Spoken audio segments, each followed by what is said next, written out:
All right, mic check, mic check. Looking good. Let's see here. Oh, let me go to the right thing. There we go. All right. Okay, and letting YouTube connect and do its thing as always.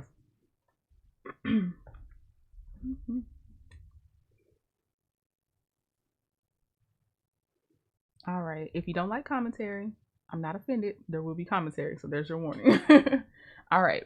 So, quick intro, what's happening? Because not everyone heard about this. I had heard murmurings about it because sometimes I'll be on Dawson Speaks channel, and I feel like he was how I heard about this first. I didn't realize. Okay, let me give y'all a couple things. This happened in 2019.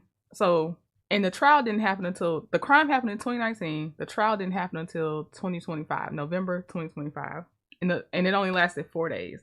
So Latoshia Daniels is accused of shooting and killing the pastor she was having an affair with, and she shot his wife, but the wife survived. And apparently she said, how did she say? Oh, you broke my heart when she shot him. Let's see. The wife is testifying today after the opening statements. And so this took place, day one of the trial took place on November 4th, 2025. Let's see here. So even, on the fourth day, the jury already reached this verdict, everything. So then the sentencing happened a few months later after that in February. So, and because we already know this has already happened, I'm gonna let you know. She was sentenced to 20 years for second-degree murder and 11 months and 29 days to run concurrently for reckless endangerment. Okay, so we'll go ahead and start.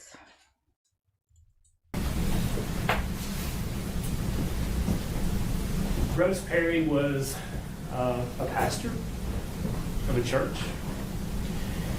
He was a husband. And he was a man who enjoyed life. He was 36 years old at the time of his death. He wasn't perfect. He had flaws, much like a lot of people have flaws. In the fall of 2016, he was one of the pastors at a church in Little Rock. He knew the defendant through his role at that church. She was a member of the church, and I believe she was a leader of a life group in that church. She was going through a divorce or had recently divorced. They talked about that. A sexual relationship between the two of them began sometime around February of 2017. And you'll hear that relationship went on until sometime the end of 2018 or maybe even going into 2019. Went on for several years. Toward the end of 2018, I believe it was around October, Mr. Perry and his wife took a job, and Mr. Perry took a job. He and his wife moved to Collierville in Shelby County because he took a job at Mississippi Boulevard Church here, also working as, I think, an executive pastor at that church. So not the senior pastor or the preaching pastor, but he was working with that church here in Shelby County. So they left Little Rock and moved here. That resulted in the relationship between the defendant and Mr. Perry became strained. He decided he didn't want to be in that relationship anymore. They lived away from each other. I don't know the reasons that he decided that, but he did when they moved back here.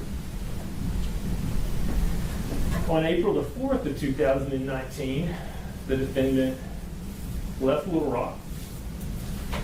She stopped at a gun store in Sherwood, Arkansas, where she purchased a Ruger 9mm handgun, and she purchased ammunition.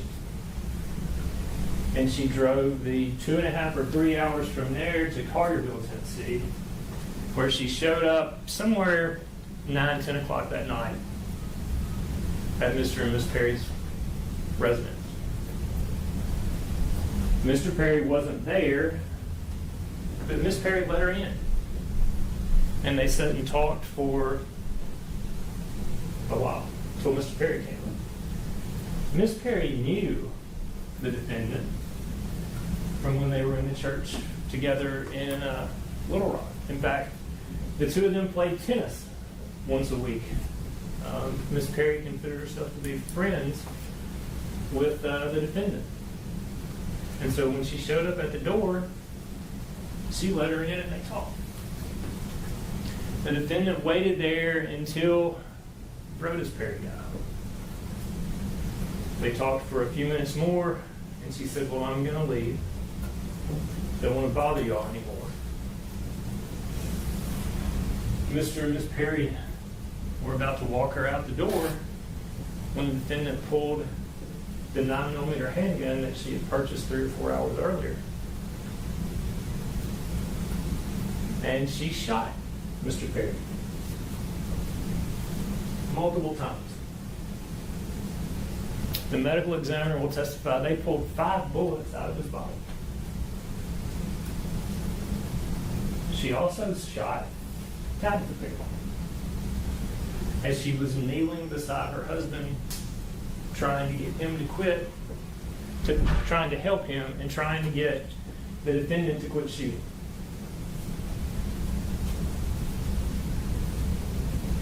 She was still on the scene with the gun when the police department arrived.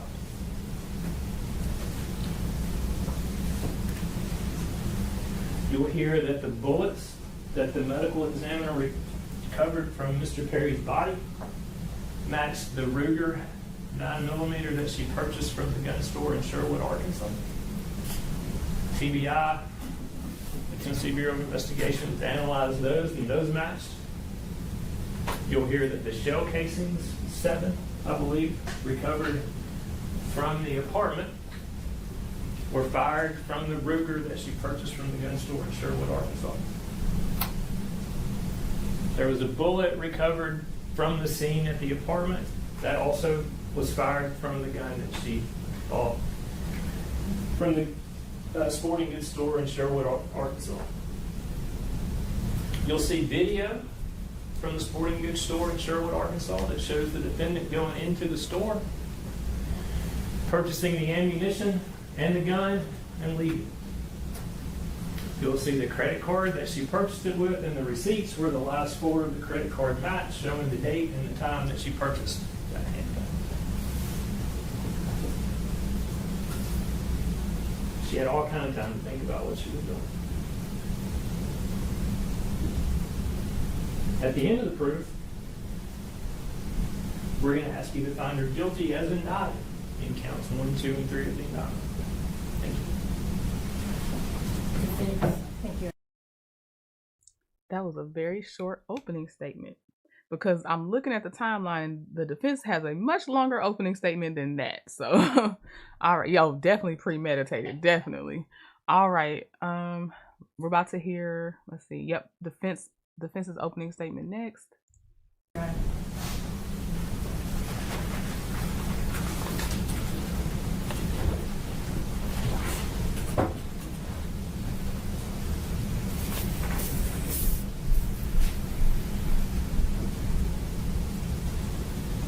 Latoshia Daniels is a woman who has spent her life surrounded by men who hurt women. Not all of those were physically abusive. Some were emotionally abusive.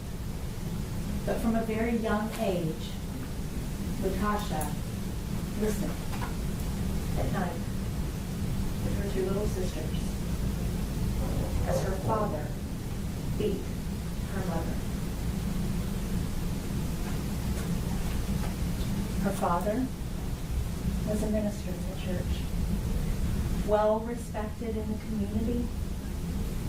Being his daughter meant something in her town. She knew she could never tell anyone the truth about what happened behind closed doors. When Latasha was 17 years old in high school, she got pregnant. And her father mandated that she marry. So at 17 years old, she married a man named Rodney. She and Rodney were married for a while, and then he eventually strayed in the relationship. She caught him cheating on her, and she was devastated. And that was the first time that Latoshia tried to commit suicide. She felt like she had failed her marriage, kids, a father, a family, and that they would all be better off without her. She tried to take her life. The ongoing struggle with mental health would continue throughout Latashia's life. Her next marriage was to a man named Brian. Brian was not physically abusive. But very shortly after Latoshia and Brian got married, he completely shut her out emotionally. When she would come home, she would sit in the parking lot or the driveway and cry. I'm sorry. I'm taking notes and trying to make sure I'm paying attention to the chat. So she got married at 17 to a guy named Rodney. I got that. Rodney, she called him cheating. Then she had self-deletion thoughts. Got that. Then they say she married somebody named Brian? Is that what she just said now? Like the second husband was named Brian? Let me know. She knew when she walked into that house, a house that is supposed to be a home filled with love and filled with comfort and acceptance, she would get her husband would sit on the couch and watch TV and then sleep on the couch. And that went on for 8 years. And at a certain point, Latoshia found herself so starved for love and for attention that she sought out counseling. She tried to get her husband to go with her to marriage counseling. And he wouldn't. So Latoshia decided that she needed spiritual guidance. She needed to know that if she was going to be getting divorced, that she could find that amends with God for another marriage family. Now, Brodes Perry was an assistant pastor at St. Mark's Baptist Church in Little Rock, one of the biggest Baptist churches in Little Rock. He was one of the pastors that selected, among the thousands of church members, selected about 40 people to be life group leaders. Latoshia was one of those people selected. And the group that she was in was one of about 7 or 8 people that Brodes Perry was directly over. And they had a very close, tight-knit group. Brodes Perry took very particular interest in his group. Okay, let's stop with the odds first of all. She said out of thousands, he selected 40 to be life group members. If you grew up in a church, you already know, first of all, the people kind of put themselves forward. So the thousands didn't put themselves forward to be a life group leader in the first place. So it's not out of thousands of choices. It's the people that kind of put themselves forward. They may do something in other ways and catch the attention. So that might be some. Pastors are good for saying, God told me. And depending on where you are in your spiritual life, you might listen to them and they don't mean it. They just want you to do something. So, it just depends. So let's not say as if by some magical thing he already had his eye on her and all this other stuff. No, she, along with the other 40, I'm sure, they either showed something, did something. You catch the attention of the pastor in some kind of way. You're doing another type of service in the church. You're just one of those people that's greeting everybody. It's something though. So, okay. But the defense, I see what they're doing, but I'm just like, we can't let that pass. Like it was just fate. No. And while Latasha was struggling, seeking this spiritual covering, she reached out to Pastor Perry because she trusted him. She felt like she could be safe talking to him. She did not seek him out for a relationship. They met, had a counseling session where Latasha poured her heart out to him for almost 2 hours in tears, talking about the complete emotional neglect, the lack of love, the lack of attention, and how it made her feel in the marriage that she was currently in. And Pastor Perry listened, but seemed distracted to Latasha. Several weeks had passed and she was still struggling with these feelings, and so she reached out for a second session. And when she talked to Pastor Perry at the beginning, she said, I appreciate you meeting with me, but I don't understand why when we met, you had your hands shoved in your jacket the whole time I was talking to you. Pastor Perry told her that he was doing that so that he could maintain his professionalism. I don't plan on having this many pauses. I really don't, because I don't need them for trial watches. But are you telling me, I know all this can happen, but are you telling me that it was out of place that he had his hands in his jacket pocket and it was enough for her to make a comment on it? I'm gonna say this: 2 adults went in doing things and they made mistakes. It shouldn't have been a fatal mistake, is what I'm looking at. That's just where I'm coming from. And then to be out there becoming friends with the wife, playing tennis with her, like, all right now. And both of them were dirty for that. Him for knowing his wife is playing with his mistress, and the mistress for being all up in the wife's face and all that stuff. They were wrong for that. And then he obviously put his wife in danger because the wife got shot too. But you can't tell me that how did he have his hand shoved in his pocket? Because you'd have to have it in an odd way for me to actually comment on your hands being in your pockets like that. That's weird.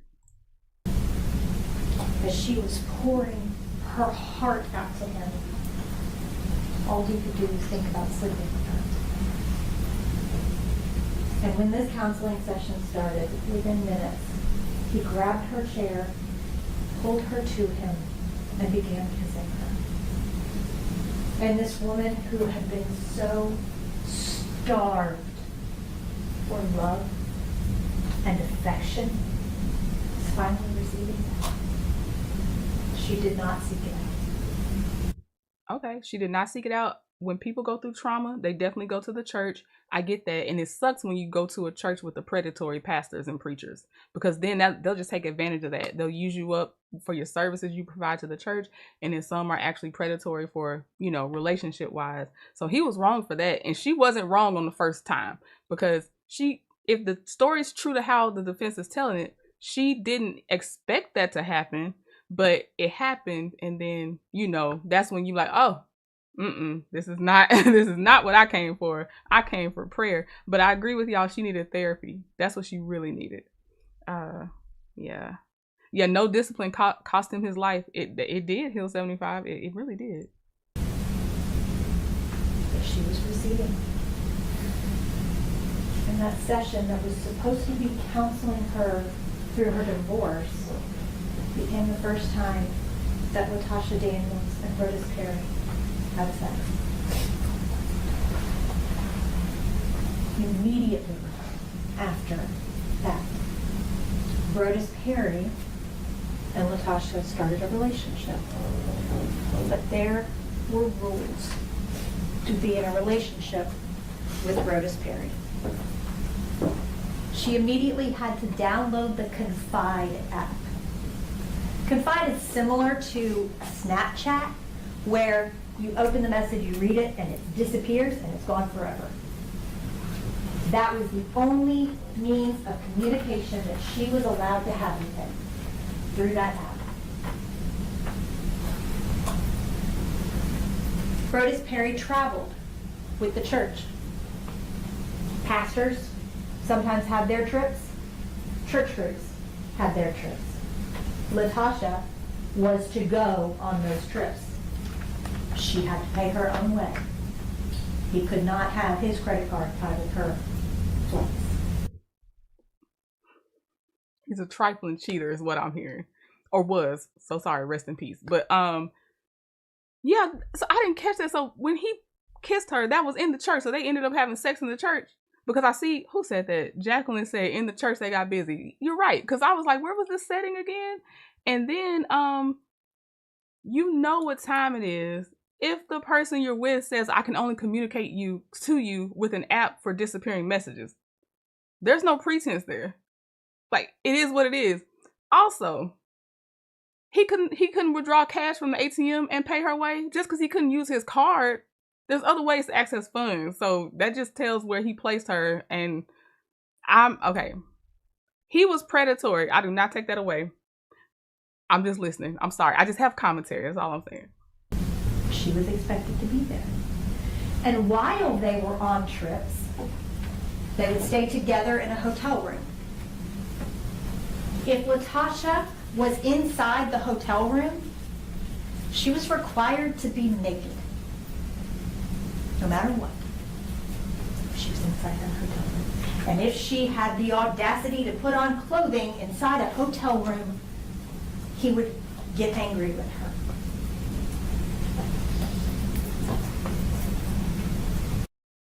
I'm gonna say this right now. I'm sorry. I do not mean to interrupt this much, but I have so much to say. I'm gonna tell you right now, this sounds like some fools. And I know they're gonna talk about her mental state and stuff, and maybe I'll change my mind. But right now, I can see what kind of time I'm on. And I am like, this is ridiculous. This is so ridiculous. There's no playing around of what he thought she was for. There's no whining and dining. There's no nothing. Like, you have a purpose. Only talk to me through this app. So how do you get to the point you fall in love with someone that's already treating you like, you might as well be transactional. You might as well do this for a living. This feels impersonal. I know maybe he'll change and they'll get to that. But if you can't stand someone not being sympathetic to what this woman is talking about, I am not sympathetic right now. So I'm not for you because I'm not feeling this at all. He went so far as to say, if we are ever together and I am suffering from a medical emergency, do not call 911. You call Pastor Pointer. He will get me help. You don't do it. You get as far away from me as you need to get for nobody to find out about this. By the end of their relationship, one of the rules was that Latoshia was required to answer him with either yes, sir, or no, sir. Brodes had a lot of rules. Latoshia had fallen so deeply in love with him after being so starved in her past relationship that she was willing to follow him. She was willing to do whatever he wanted her to do because he loved her. She loved him. There was a lot of guilt and a lot of shame around this relationship, though, because she knew that he was married. Now, she was in the process of a divorce, but she knew Tabatha. Brodes was interested in a unique lifestyle, something called ethical non-monogamy. Basically, what ethical non-monogamy teaches is that as long as everyone in the relationship is informed and honest, that even from a marriage, you can have extramarital relationships. Brodes told Latoshia this is a lifestyle that he wanted, and that Tabatha would allow him to have it. She was willing to let. I need common sense to kick in, because there's no way that he said I love you and she could only be naked in the room. There was no let's get to know each other, no talking, no intimacy. It was just the thing. And then he said, if I'm dying, call Pastor Pointer. So Pastor Pointer dirty too. So if he married, I hope the wife looked at him sideways when this came out, because Pastor Pointer, he doing some things. What was I gonna say? Oh, the ethical non-monogamy. That doesn't make sense. He can't say he's in that type of relationship, aka open relationship, if you can't even call 911 if he's dying. Come on. Been engaged in this ethical non-monogamy. When Brodes told Latoshia, you and Tabatha will be sister wives. You will live with us. We will have a life together. I just haven't told her, but I will. And so despite the shame and the guilt from this relationship, Latoshia proceeded with the affair. As part of this ethical non-monogamy, Brodes had a chat group, and it all started around this book that is kind of the guidebook for ethical non-monogamy. The book is called The Ethical Slut. Brodes made Latoshia read that book because it outlined what he was allowed to do.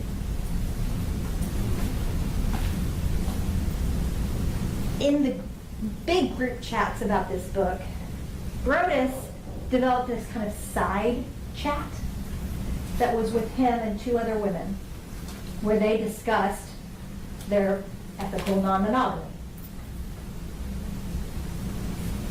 Hours and hours and hours, Brodes talked to them via video about how Tabatha was on board with his ethical non-monogamy.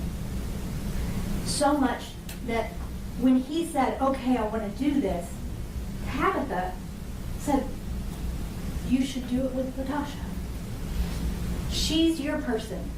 Let me talk to her. I'll break the ice.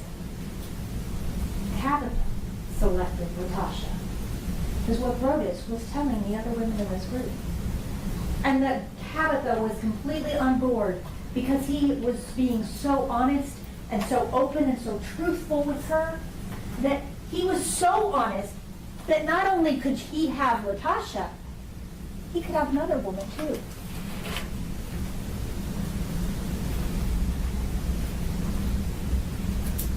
He talked about these conversations that Tabatha would have with Latoshia, the role that she played in their relationship. I have some things. I have a couple things. The first thing is, and I actually want to know the answer to this. Why do so many men think they can have sister wives, but they can barely afford the wife they have? Like, what's the benefit of the women being sister wives? Like, because they always try to point to other countries that have polygamy, right? But those that have polygamy, the wives are good. They're taken care of. You get over here to America, they done took out all the part except I just can have a lot of women, and that's just what it is. Like, no, you are supposed to be very well off, and they're supposed to be living in the lap of luxury. Like, it's not. So, okay. This group chat. So he's basically rotating women out like hotcakes. It just doesn't sound to me where this could be misunderstood, because I know, okay, let's say he did lie about Tabatha was okay with it. I'm still going to ask every time. If Tabatha's okay with it, why didn't y'all talk about it while y'all were together sometimes? Maybe they'll say they did. Maybe the defense will say they did have conversations. Why can you not call Tabatha, who's probably his emergency contact, and 911 on his behalf? Why does Pastor Pointer have to be a middleman if it's all love and sister wives?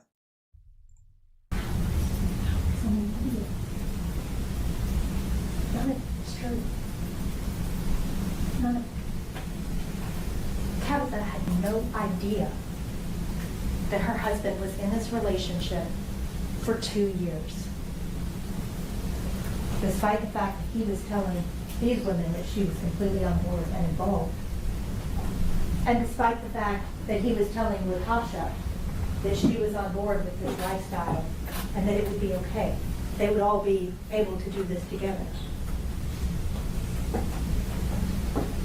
And so the relationship goes on. They take trips. Latasha buys some lavish gifts. They are happy. They see each other almost every day. They start drinking bourbon together. They start going to cigar lounges together. They start biking together. They join a biking group. They would run together. Full relationship. That Latasha thought Tabatha had thank you, even though she didn't know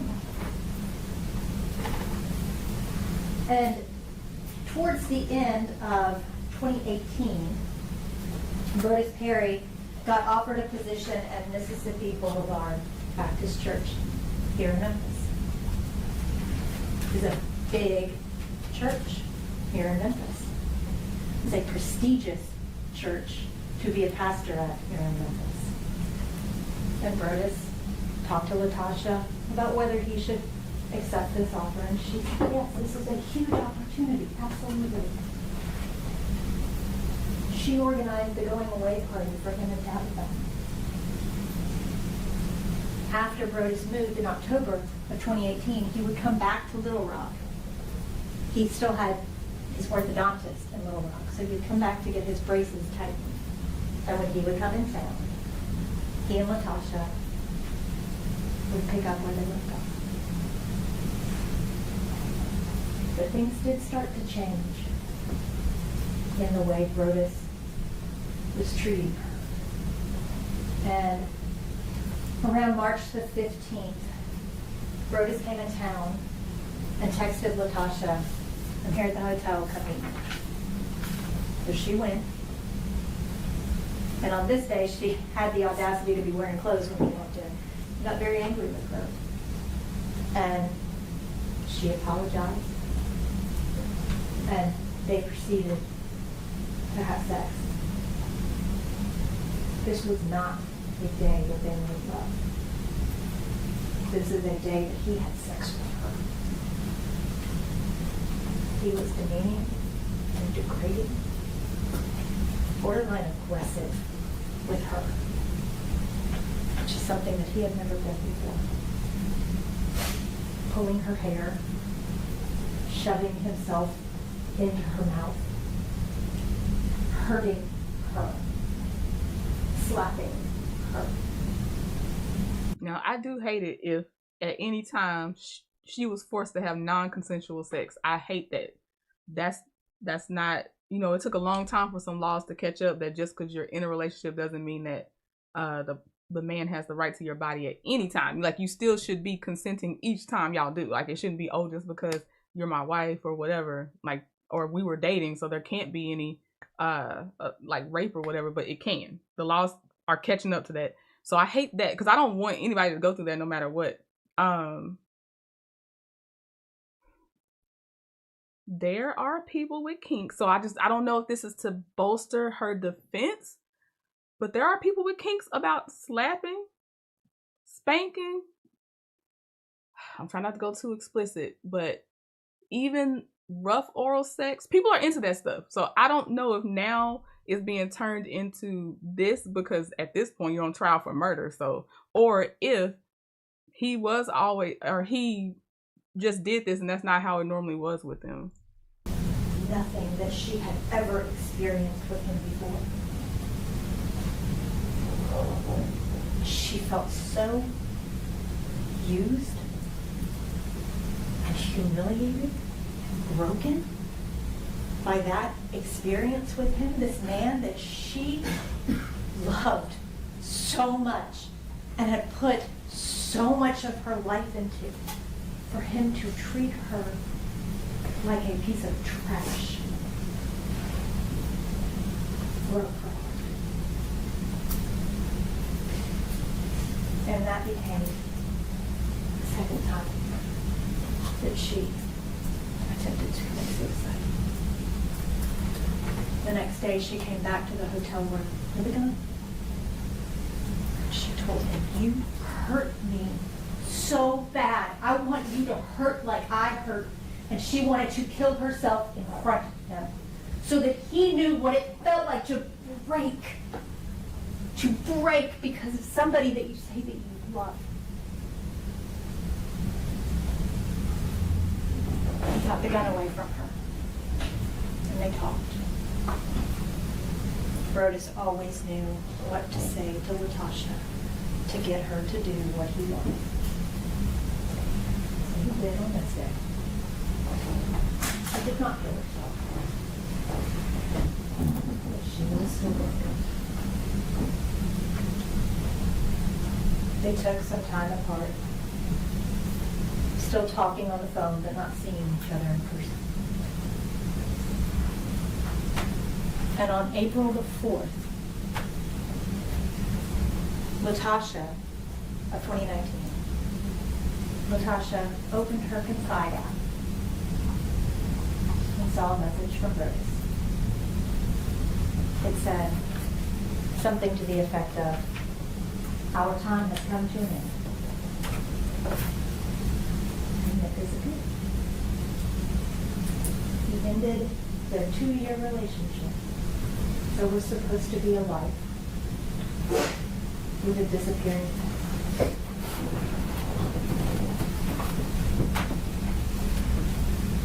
And Natasha said, "I was right to want to die." And she found herself so deep down in that dark hole that God could not reach her. She didn't think that she deserved for God to reach her. She didn't have a gun anymore because Brodes had taken hers. Around 3 o'clock that afternoon, she wrote a letter to her family and left it for them in her home. She told them goodbye. She told them that she was sorry. She knows that they will do better without her. Her life will matter. They will be better without her. And around 4 o'clock that afternoon, she didn't even take her purse with her to that gun store. She took her license and a debit card. She went and bought a gun to aim her eye. She had chosen a place that was of significance to her to go and commit suicide. It was in Jacksonville, Arkansas, Johnson Park. And as she was driving down the interstate, she just kept thinking, if I could just see him, if I could just talk to him, he would understand. We can be okay again. This doesn't have to happen. I need to see him one more time. Even if this is where this goes, I just need to see him one more time. And she looked up and saw the exit to Memphis. And she took it.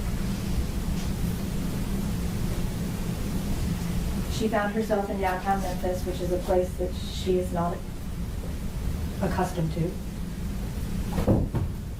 And she knew, because they were such regular communicators, she knew that on Thursday nights, Brodes would be at the cigar lounge. So she went to the cigar lounge. As she was walking up, Brodes walked out. She knows her rules. You do not approach him. She's not allowed to approach him because she didn't know if he was with somebody. He had to approach her so that she knew that she could talk to him.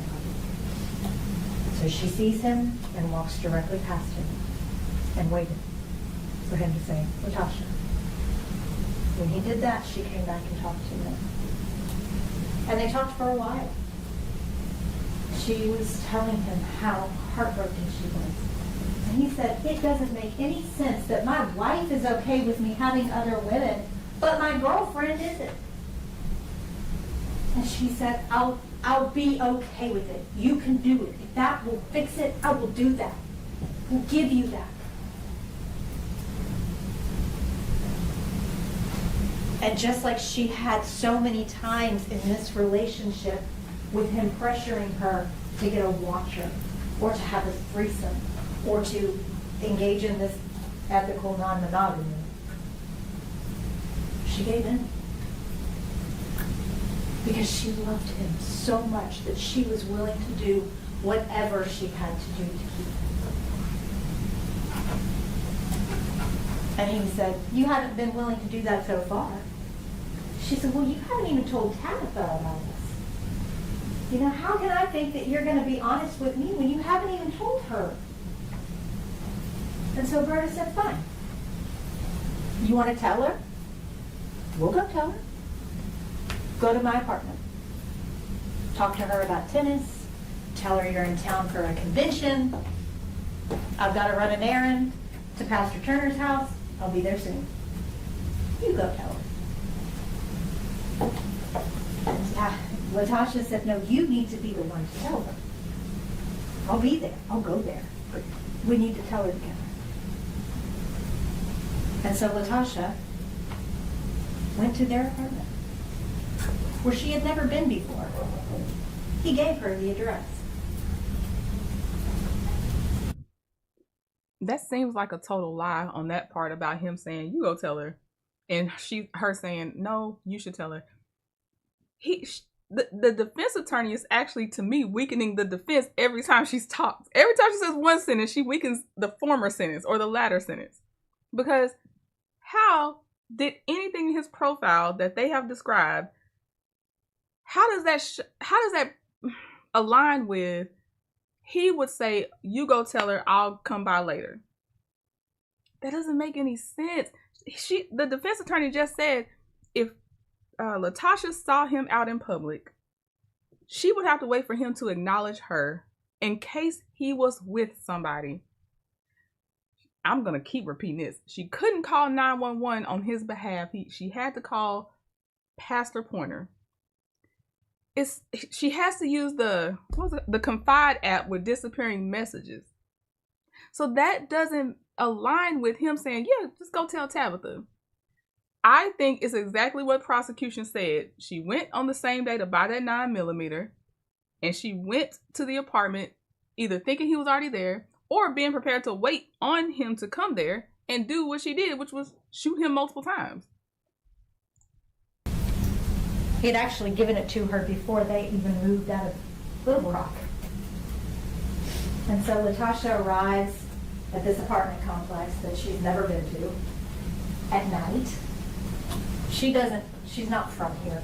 She doesn't frequent Memphis. She doesn't know the difference between downtown Memphis and Carterville. She just knows it was dark outside, and she had to walk from her car to the apartment. And as she's sitting in her car, she starts having second thoughts. And she calls Brodes. She says, are you sure we should do this? I'm scared. But she had so much hope at this point. She thought that things were finally falling into place, that they were finally going to tell Tabatha. They would finally be able to be openly and honestly together. And Brodes didn't answer. So Latasha went to the apartment, softly knocked on the door. Tabatha was inside, and she heard something but ignored it. So a couple seconds later, a little bit louder. So Tabatha gets up and goes to investigate, see who's at her door. She looks through the peephole and doesn't see anything. Talking through the door, she says, you know I'm not going to open this door unless I can see you, right? And at that point, Latasha kind of put herself into the frame of the peephole. And Tabitha says, Latasha, is that you? She opens the door, gives Tasha a hug, invites her in. And they talk about tennis, and they talk about her being in town for a conference. And they sit in the living room and chat.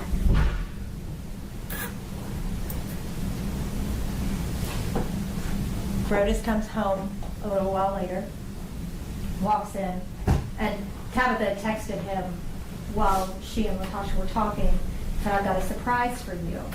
And so he walked in, and he just said, that wasn't the surprise I was expecting. It seemed very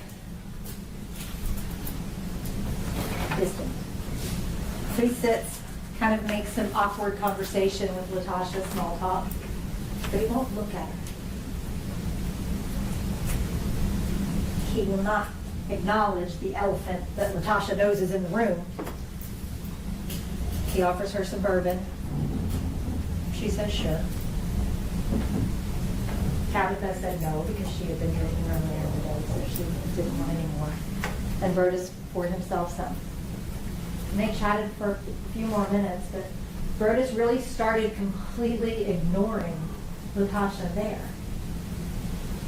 And she saw the writing on the wall that this wasn't going to happen. He wasn't going to tell her. And so she said, you know what, I'm not going to keep you. But she wanted to talk to him. She wanted to find out why.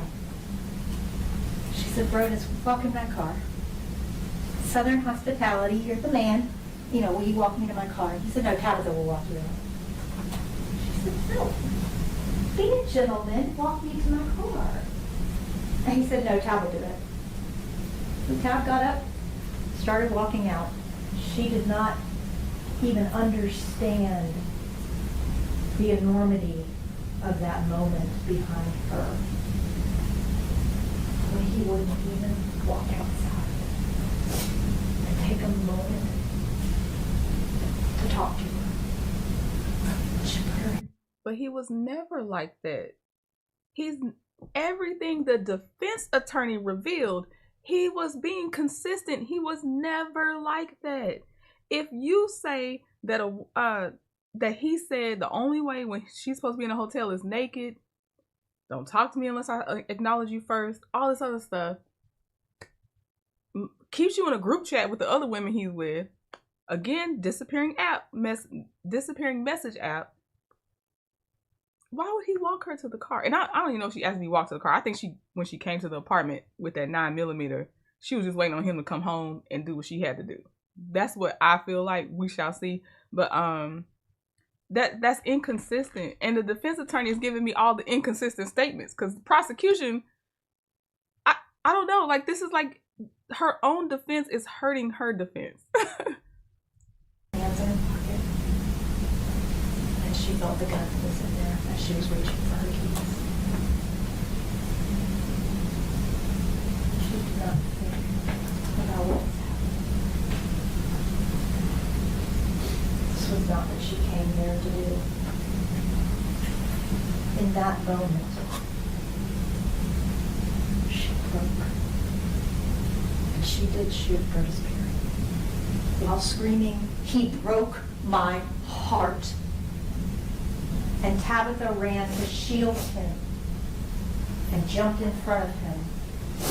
And that is when she got struck in the shoulder.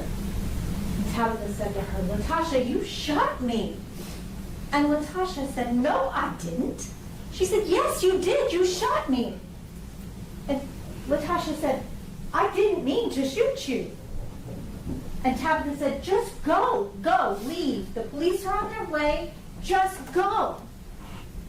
Because Tabatha, when all this started, was already outside. She ran to the neighbor's house, knocked on the door, and said, call 911, and then ran back in. Latasha had never threatened her, never tried to shoot her, nothing. This was a moment that broke between Latasha and Brodes. But it was not a moment of cool, calm judgment. It is not what that night was supposed to be. That night was supposed to be a start, not an end. But that night, she broke. And she's lived with that every day since. And it hurts her. She feels shame about what happened. To know that her hands did that. This was not judgment and correction.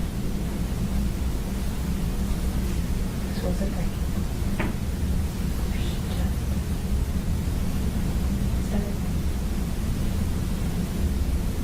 And when the police came, their guns drawn, yelling at her to put down the gun, she didn't even register them. Didn't respond to them. Tabatha said that she was bringing the gun to her head, towards her mouth, not even acknowledging the police.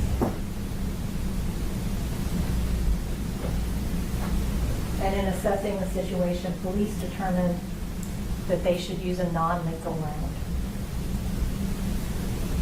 And they shot Latoshia in the chest with that non-lethal round. She was thrown to the ground. Did not.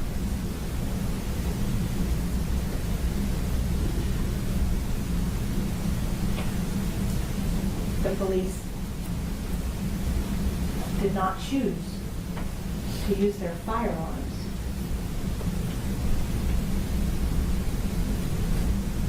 They chose to use a non-lethal round. They actually tried to use a non-lethal round first and the gun jammed. They ran down to their car and ran back up with another non-lethal round.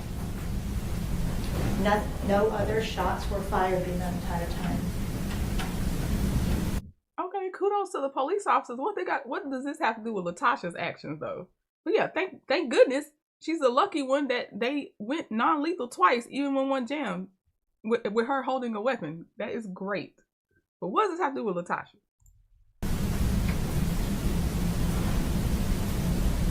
This was not what this night was supposed to be.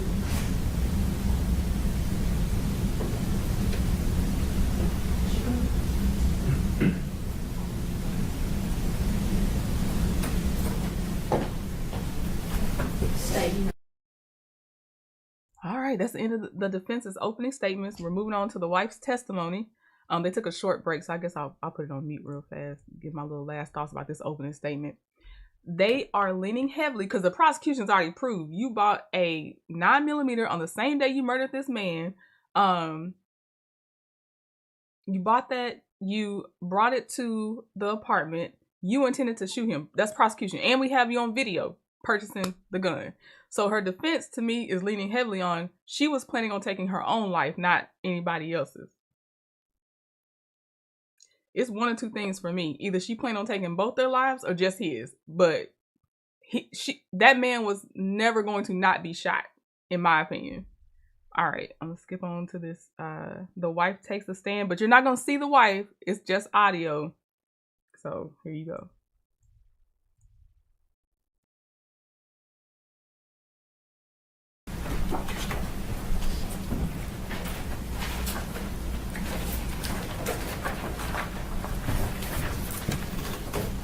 Would you state your name, please? And can you spell that for the court reporter? Tabatha. And Miss Archie, did you know Brodes Perry? And can you tell the ladies and gentlemen of the jury how you knew him? He was my husband. And was he your husband? Can I get you to speak up? Explain like you're trying to reach the back door. Okay. She's recording everything, so we want to make sure we get everything you say. When were y'all married? 2014, February 2014. And were you married to him in April of 2019 when he died? Yes. How old was he at that time? 38, I think. I'm going to pass you something and ask you if you can identify it.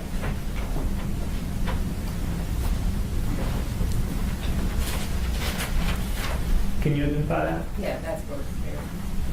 Judge, I'd ask that be marked State's Exhibit 1, please. No objection. I will show the photo of Brodes Perry as Exhibit 1. May I publish that for the jury? Yes.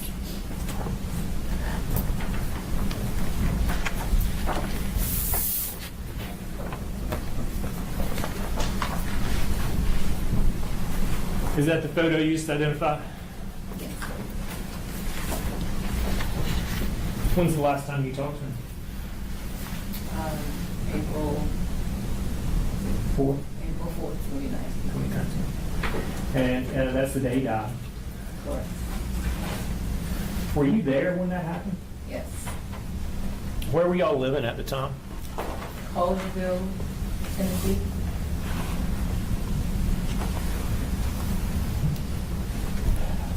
How long had y'all been in Shelby County? Approximately 6 months. Where were you before that? Little Rock, Arkansas. And what did Mr. Perry do as his occupation? He was a pastor. And is that what he did in Little Rock as well? Yes. Where was he at Little Rock? Where was he a pastor at? St. Mark Baptist Church. And do you know, is that a big church? Yeah, it's a big church. They have a lot of pastors. Yes. What was his role as a pastor there? He was a pastor of assimilation. So his responsibility was basically new members as well as small groups. Did you do any counseling or anything at that church? No.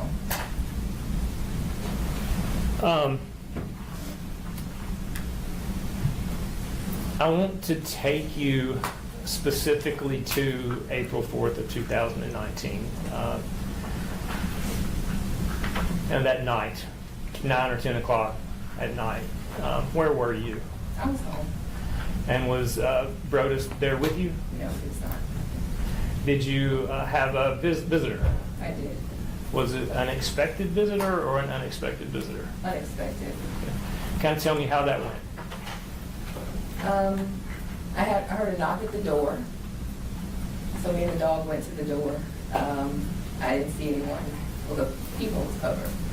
And so I thought it was Brodes just playing around. So I said something like, I'm not going to open the door if I can't see anyone. So I went and sat back down. And I heard a knock again. So I went back to the door. And I peeked out the door. And I saw like a lock, like swinging. And I was like, Tasha, is that you? And she, nodded, yeah. So I was like, okay, let me put the dog up. I went and put the dog up, and then I came back and opened the door. Okay. So you knew Latoshia Daniels. Yes. Is she in the courtroom today? Yes, Can you point her out for us, please? right there. What color shirt she wearing? Blue. Light blue or dark blue? Light blue. For the record, Judge, she's identified the defendant. Will let the record reflect the defendant has been identified. How would you describe your relationship with the defendant? Friendly. Okay. You knew her, you may have said this, where did you know her from? I knew her from church In Memphis or Little Rock? in Little Rock. Did y'all do other things together outside of church? I would say from maybe July to October, we played tennis together like once a month. I went to a couple dance classes. I think she had a former client who taught dance, so I went to a couple dance classes where my life group would go with her life group to a couple dance classes. So it was somebody you knew from church, somebody you knew from some events at church, somebody you played tennis with occasionally. So you knew her fairly well. Would you say that? Yeah.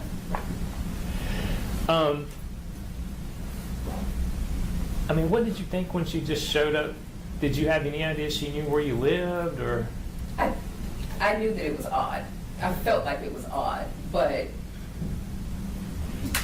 I guess it was one of those things where, it's like, this is weird, but okay. I knew that before we left Little Rock, we gave a lot of people our address, a lot of people, keep in contact, give me your forwarding address, that type of thing. So I really didn't allow myself to really think past that. I just figured, we must have given her our address. So it wouldn't have been unusual for somebody from the church in Little Rock to know where you were in Memphis? Wouldn't be unusual, Did you ask her what she was doing? Yeah, I asked her what she was doing there, and she said that she was in town for a conference. So what y'all do after you I invited welcomed her in, and, Yeah. and what happened then? I invited her in, and we just sat on the couch and just kind of caught up. You know, how are you? What's going on? How are the kids? You know, have you been playing tennis? Stuff like that. Just really small talk. Did you notify Mr. Perry that she was there? I texted him, and I just, you know, gave like the big eyeballs, and I was like, I either said weird or strange or something like that. But I didn't go into detail to tell him what was going on or that she was there. Did you ask him to come home if he was available to come home? No, because I knew he was already on the way home. Okay, so you had, I guess, had a conversation with him by phone, text, or something, and so you had an idea he was coming home. Yeah. Right. How long do you think that she was there prior to Mr. Perry getting home? Approximately. I mean, it's not 5 minutes, 30 minutes. I don't know. If I had to guess, I would say maybe 10 minutes. Okay. I don't know. And kind of describe what happened when Mr. Perry came in the door. He came in, and he's like, I thought there was a surprise here for me. This isn't a surprise. This is an unexpected guest. You know, real agitated. Did he seem to know that she would be there? No, he didn't give away to me that he thought she would be there. So he said that, and then he was, you know, telling me about, he had brought me some aminos or something, and just regular small talk, and then he sat down and started basically grilling her about why she was there. Okay. And how long did y'all continue to have conversation after that? Yeah, anything but it to was, eat, drink, anything like that? I think they may have had bourbon. I didn't have any. I think that, I'm pretty sure he offered bourbon. Okay. Yeah. How long would you say that she stayed? After he got there. After he got there. Maybe another 10 minutes. And what happened? She said, well, I'm not going to keep you guys. I'm going to, head out or whatever.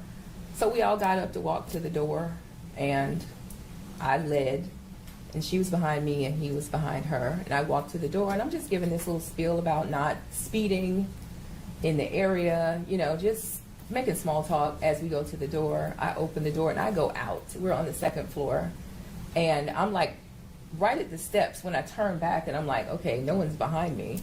And then I see her pull out her gun and start shooting. Was she inside of the apartment or outside? No, she was outside of the apartment, and he was like standing in the doorway, like in the threshold. Had she ever, since she got there, and you let her in, had she left the apartment to go back to her car or anything? No. So she had brought the gun in with her when she came into the apartment? Yes.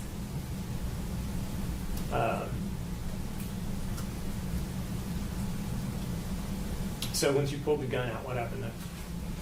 She started shooting. He hit the ground, and I started running toward him, and she told me, like, basically back off. So I stopped and I ran to the neighbor's door and I banged on the door, called 911. She went back into the apartment, so I went back into the apartment because I'm just trying to figure out what is going on. Like, why is this happening? So I'm, screaming naturally, why is this happening? What's happening? Why are you doing this?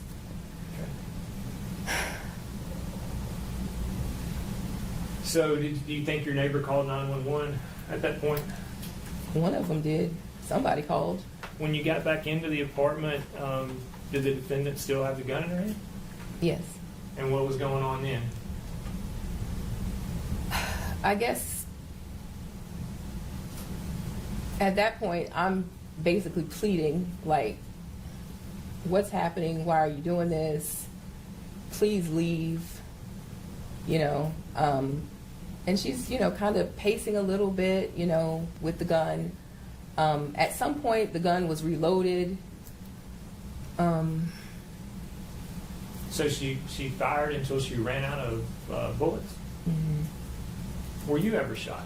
I was shot. Tell me about that. When did that happen? Where were you? Well, Before she says where she was shot. So when the defense attorney gave her opening statement, she said,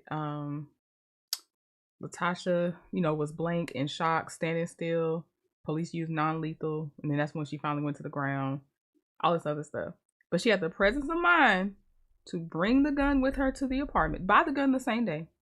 Bring the gun with her to the apartment. Empty the clip and reload. The reloading really, really, I feel like hurts her on this one too. Because that whole crime of passion, they'll try to, say all that. You reloaded. I don't know about that one.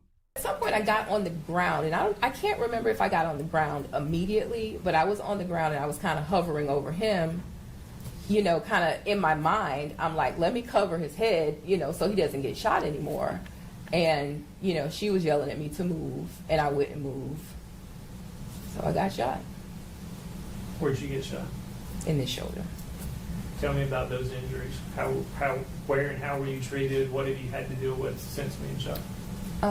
So it went into the shoulder, it broke this bone, and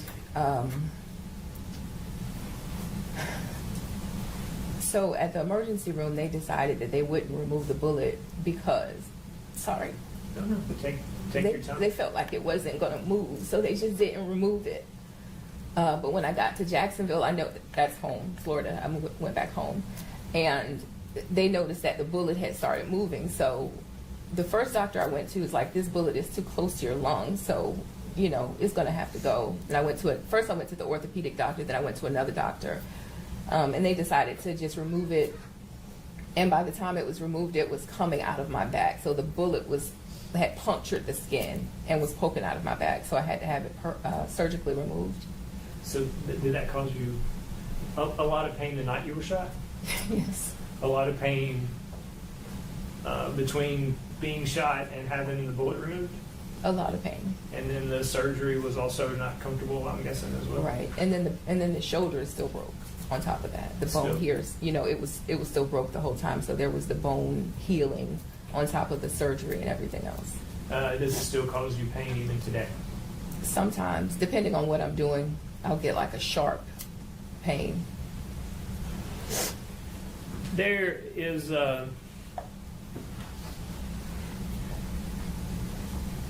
we've talked about this sentence, but, and I don't know, do you dispute the fact that Mr. Perry and the defendant were involved in a extramarital affair at the time this happened? I don't now, no.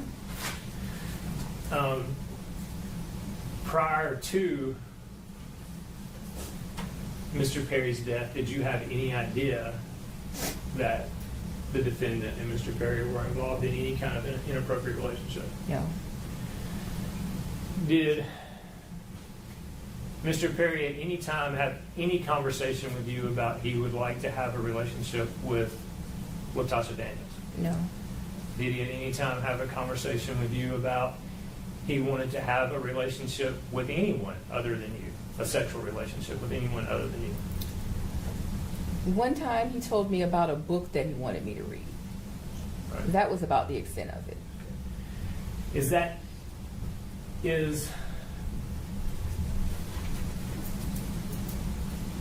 a marriage where you would agree to allow your spouse to have a sexual relationship with somebody else, anything that you would ever agree to? No. And by saying that, does that mean you never agreed to that with Mr. Perry? I did not. And you had no idea anything like that was going on? I did not.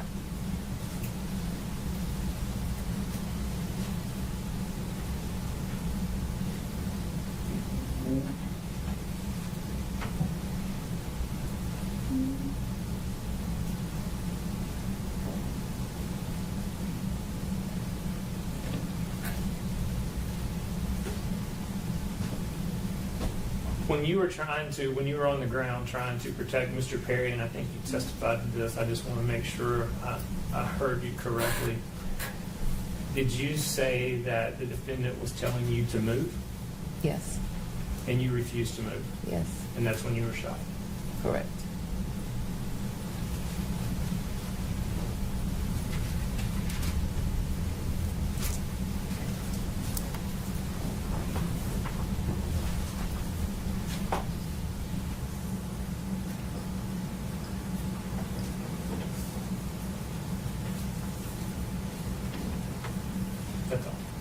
cross-examination. Yes, Your Honor. May I have just a moment to get... Thank goodness the wife lives. Thank you.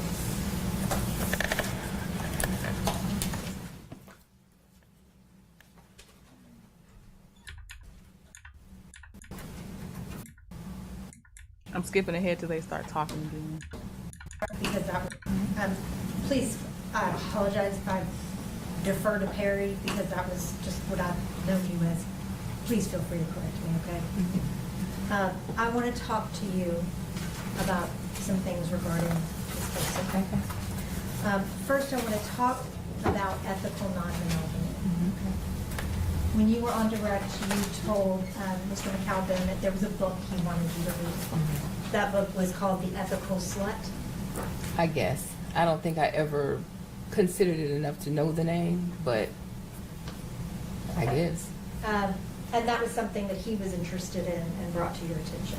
Right. He told me about this book. Hey, I read this book. I think you should read it. Did he tell you what it was about? I think I've gathered what it was about, yeah. What did you gather it was about? I gathered that it was about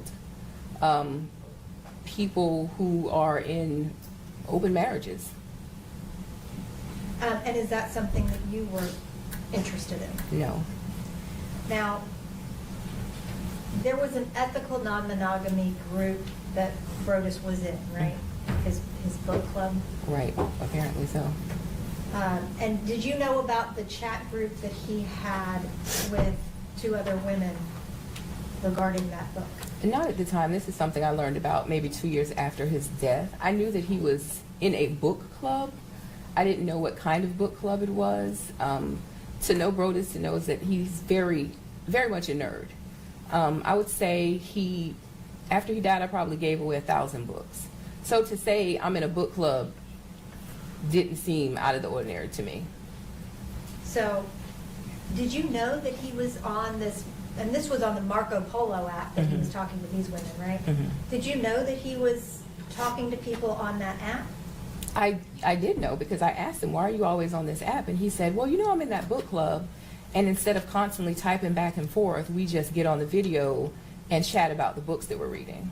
And you saw him on there a lot. Like, you know, when you log on, you can see who else is on. So I'm like, why are you always on the app? Did Brodes ever talk to you about bringing a watcher into your relationship? No. Did he ever talk to you about Ms. Daniels being a watcher in your relationship? No. Did he ever talk to you about wanting to have a girlfriend outside of having you as his wife? No. Did you select Ms. Daniels for Brodes to have a relationship? No. I'd like to show you some videos, okay?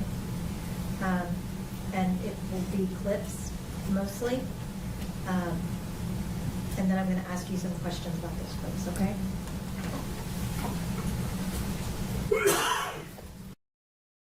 Just quick, since they did turn to the pastor's, I'm gonna say, well, I don't know, I can't say ex-wife, but when the fact they're showing her hand, I wonder if she remarried. That was my whole point to point out. I wonder if she remarried, because it's been 6 years. I said over 5 years, but it has been 6 years since Latoshia Daniels shot her and her husband up until this trial finally started.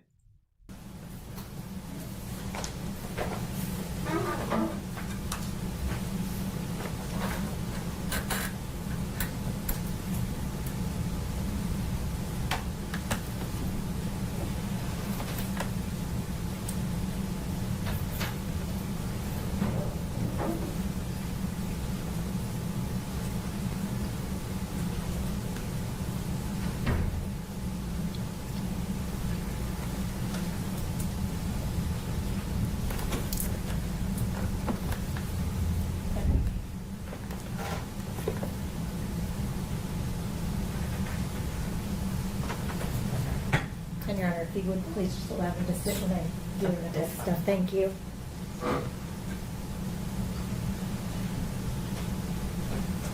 Well, I am at a place now where I want to expand this ethical non-monogamy, and I'm just, your opinion matters to me. relationship. But at the same time, you know, like I told her, I said from the outset, I want to be respectful, but I also want to let you know that, you know, your opinion matters. But at the same time, I don't want you to put me in a box, right? Because while we talk about it in theory, this is now the practice part. And with a tab being perfectly fine with, you know, the situation, because how I've handled and been honest and transparent and open with her with regard to this current relationship, me expanding it is not an issue for me. Basically, she told me, hey, we can talk about it when you think it's worth talking about. But the way that you handle this, I'm fine with not trust your judgment because you haven't given me a reason not to. And he just sitting up there lying. She just said she didn't even know about this till 2 years later. And he just up here got a group chat with women. And I know he told those women probably the same thing he told Latasha.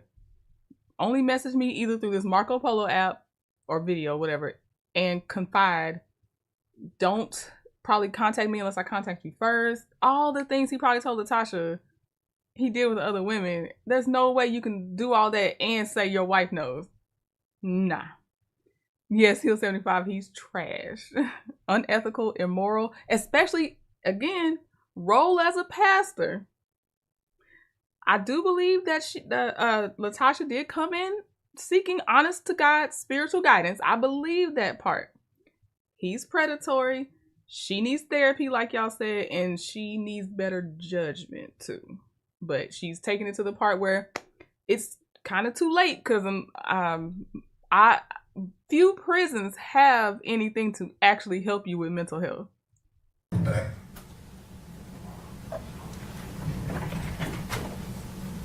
So this clip is him talking about Latasha not being okay with the ethical non-monogamy, and you being perfectly on board with it. Was that true?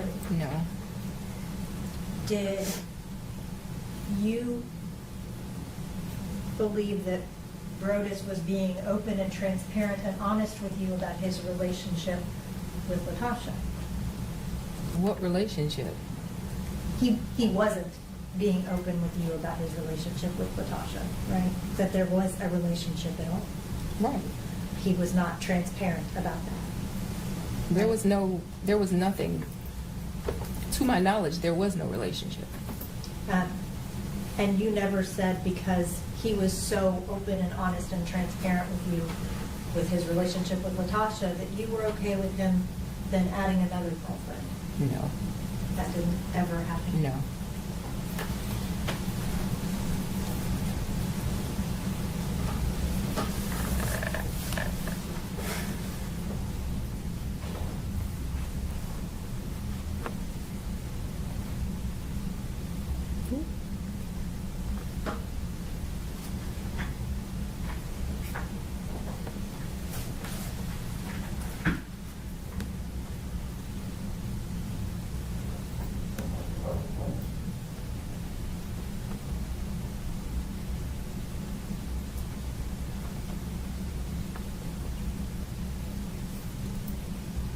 And photos aren't an issue at home, but I get it, but it ain't an issue.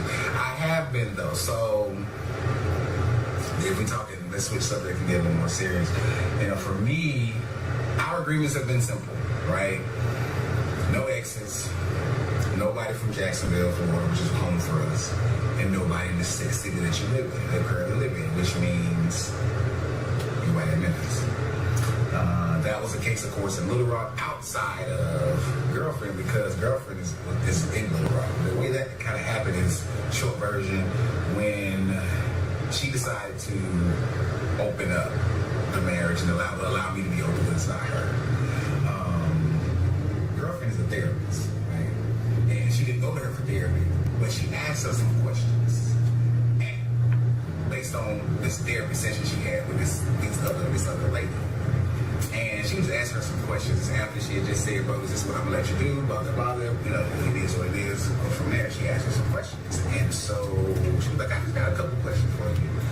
And, you know, they would go play tennis together. She was one of the life group leaders. And so we had rapport. We had rapport. And she asked a question and was like, yeah, blase, blase. I'm thinking about this. And what do you think about this? Or what do you think X, Y, and Z could potentially become?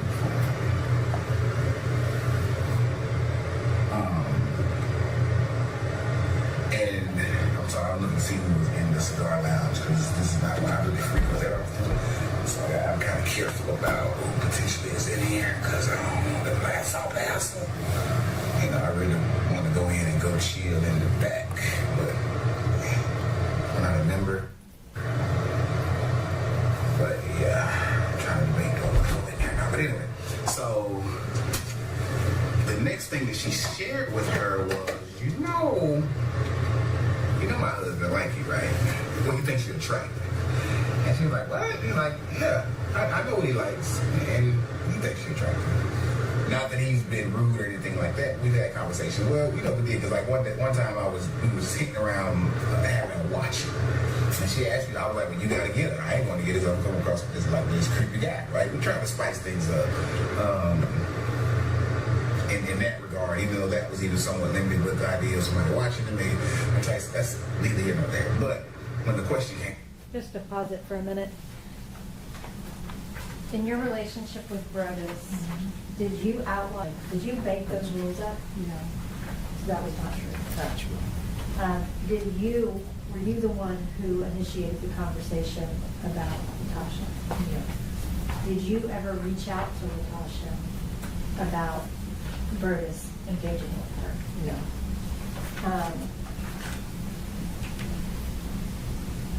Did he ever talk to you about wanting a watcher, as he described here? No. Did you ever agree to having a watcher, as he discussed here? No. came up, it was her, right there. She asked, well, who would you want? And that was the first thing I said. She said, I know you like her. I know her. So anyway, so she said, like you know, blah, blah, blah. And she said, well, if you were interested, just, I'm not saying that you are, but I'm also saying I've given him this X, Y, and Z, and he may come your way. And she did. And she thought, okay, cool. So we had a conversation. And after that, that's when the whole nobody in the city thing came up. It was more like, I'll give you a pass with her because I essentially gave you the alley.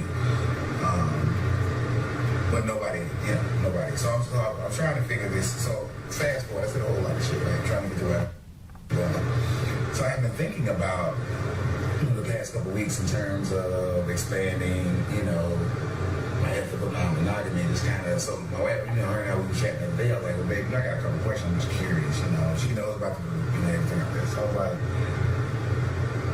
when do you want to? Just to ask a couple questions real quick. Mary said her husband was mental. He out here just making up conversations. He want to be a podcast bro so bad. That's what this gives me. Podcast, men that shouldn't have mics in podcasts. That's what he gives me. Oh, he's just lying on his poor wife. Just lying on her. Oh my gosh. So the only real thing it seems like he did do, he actually brought up to her, was he recommended a book, but she didn't even take it seriously enough to remember the name of the book and kind of not what it's about. But I do feel like I would remember the name of that book if it was brought to me. Even if I ain't read it, I know the name of that book because that's a crazy name for a book. Crazy, especially when she's trying to ask me. But yeah, he's just delusional. Well, he was delusional. He was making up stuff. Oh, and talking about he basically trying to expand his radius out to find more women, more sister wives. Did you ever have that conversation that he talks about with Latasha? No. Did you ever have that conversation that he talks about with him? No. Did you ever give him the XYZ that he was talking about? No. Did you ever give him a pass for Latasha? No. Did he ever talk to you about further expanding ethical monogamy in your relationship? No. No. Like, when do you want to know that there's someone who has my interests or someone who I would like to pursue? Do you want to know the moment that I feel like it's more than just banter? Do you want to know at the moment that I would like to begin to banter? Do you want to know once I feel like it might be a thing beyond banter.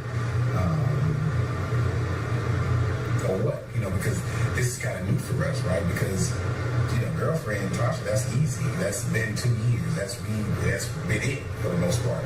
Outside of me going, that's out my birthday. But it's kind of been easy in that regard. So we're trying to figure out what does that look like. So just kind of really thinking through where I am with that, right? Where in terms of those. So there's a lot of newness. And I said that just to say that there's still a lot of newness even in this ethical non-monogamy that I'm wrestling with. And it's fun, right? It's fun, it's interesting, it's causing us to communicate in the chat and really talk again about different things that we've kind of, in a real sense, have been settled to some degree. But realizing that in this ethical non-monogamy, we got to keep things in pencil and not pen. Some things are in pencil pen, right? There's some hard news, but gotta be flexible in terms of what that looks like. So that's why I know you talking about being sprung and giddy and all that stuff. I think because those flutters or those emotions, right, or those initial thoughts are all kind of new and very much new because this person is brand new. Like, I don't know Sheree, right? I knew Tasha. That was different. There was some level of familiarity there. And that's typically how I've always engaged women, right? With some level of familiarity.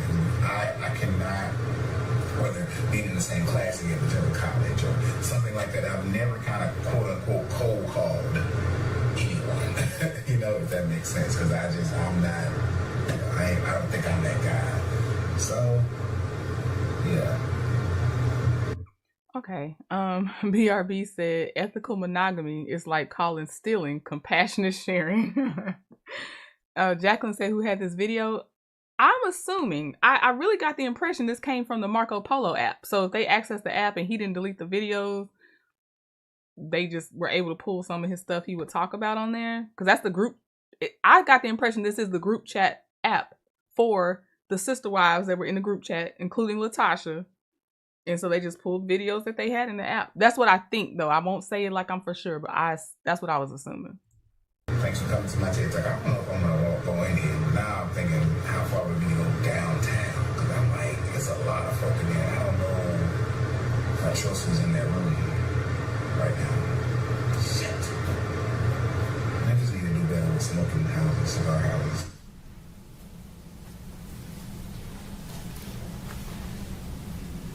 Did he ever have that conversation with you about when he needed to tell you if he was wanting to banter with someone or when it would go past banter with someone? No. That never happened? No. Did he ever, did you hear him reference going out of town on his birthday? I thought I heard that. Did he ever tell you about a threesome out of town on his birthday? No. Did you hear him mention the name Cherie? I did hear that. Do you know who Cherie is? I don't believe so. Did y'all ever talk about how ethical non-monogamy could make your relationship better? No. None of that ever happened? No.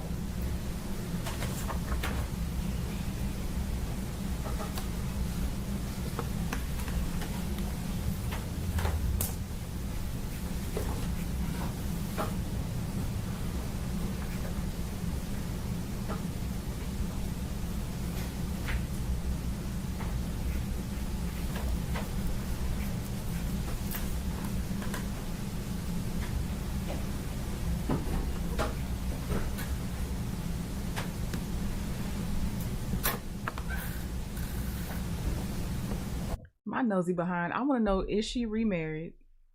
And is her new husband still in ministry or a whole different career field? Because I would not get a second husband that was in ministry. There's no way. PTSD all day.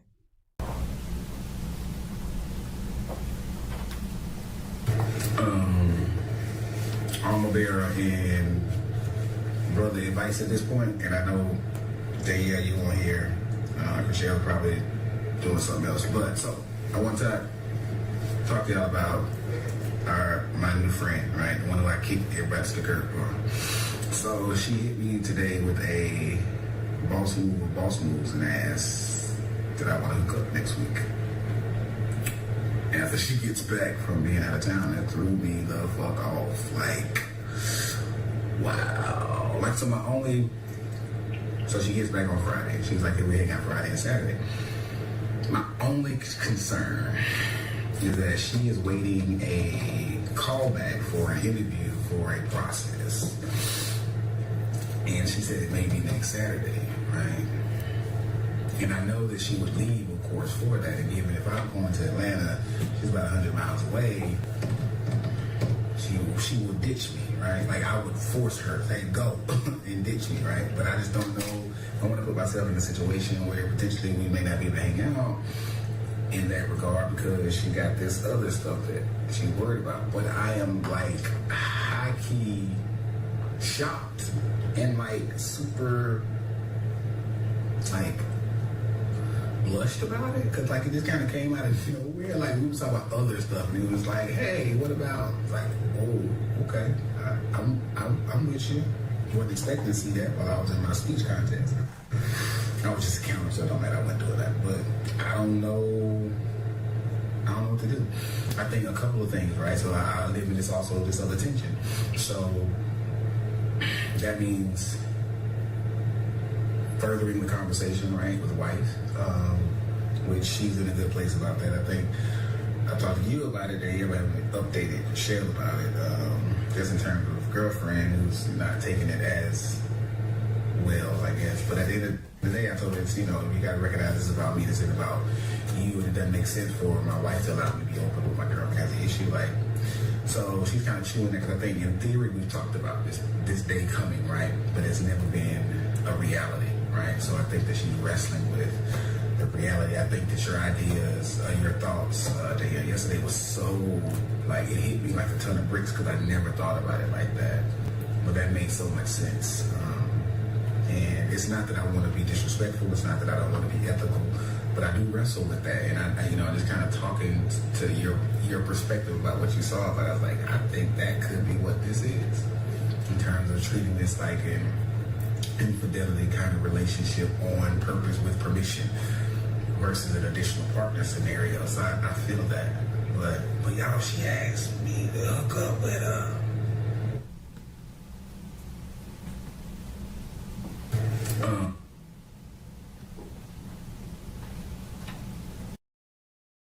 Do y'all remember that movie Wanted with Morgan Freeman, Angelina Jolie, and the guy that now plays the young Professor X, The Bullet with Curve? Do y'all remember that movie? Just in case you never watched the movie, there's a line in there. Morgan Freeman says, "Shoot this MFer," and that's all I can hear every time they play another video that I think is from this Marco Polo app.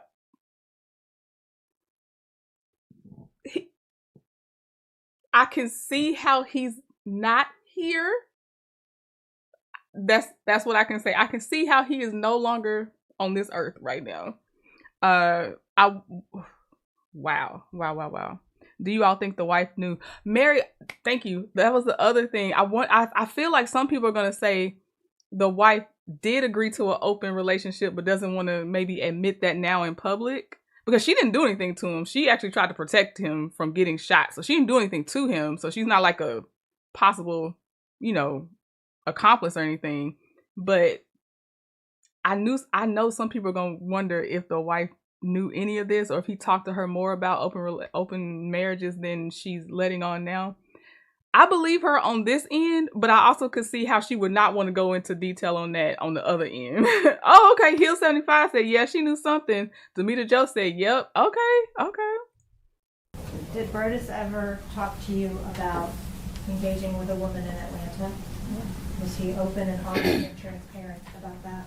No. Did he,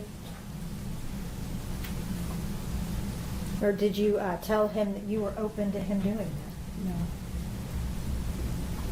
Had y'all been talking about that day coming where he would further expand to another girlfriend? No.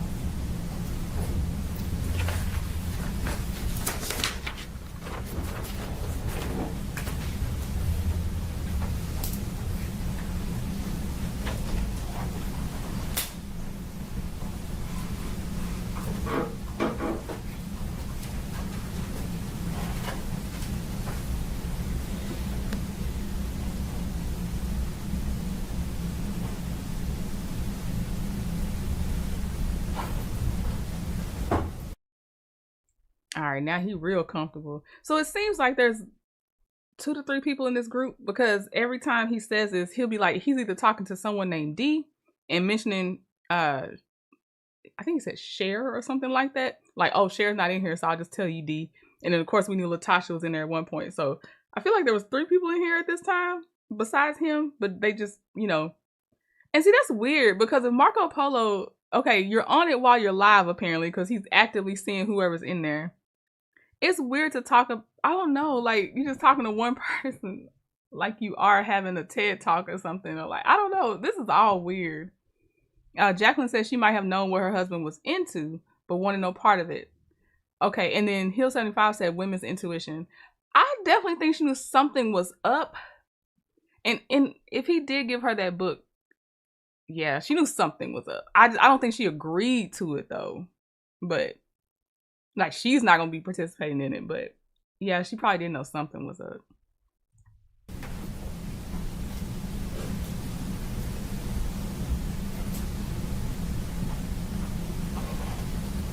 Close, we're close. When we were in Little Rock, she lives in Little Rock, so we're in Memphis now. I mean, it's only 2 hours away, but.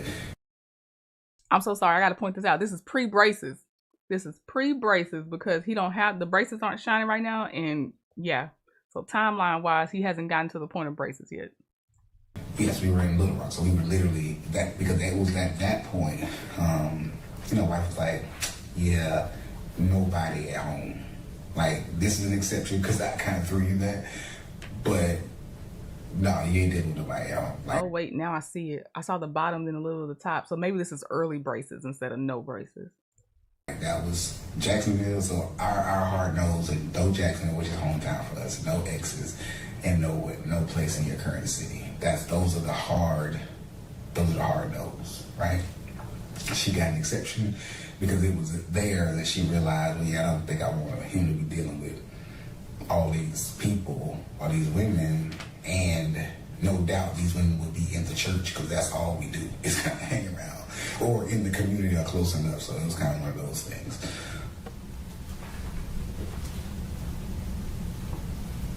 Was Latoshia Daniels an exception to your rules? No, Did you create rules about Jacksonville? no, Did you create rules about exes? no, Did you create rules about the city that you live in? no, Were those hard no's for you? no. Was any extramarital affair a hard no for you? They were all hard no's for me.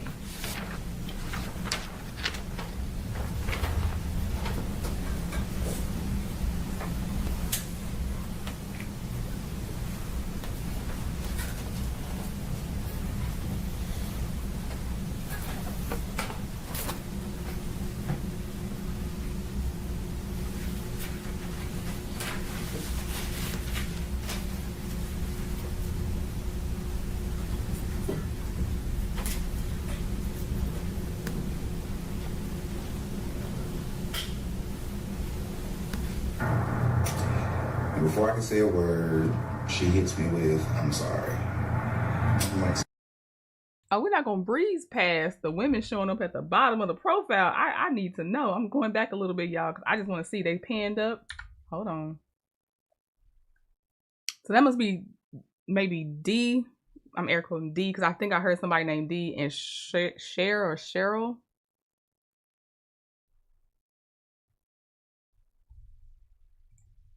before I can say a word, she hits me with, "I'm sorry." I'm like, "Sorry for what?"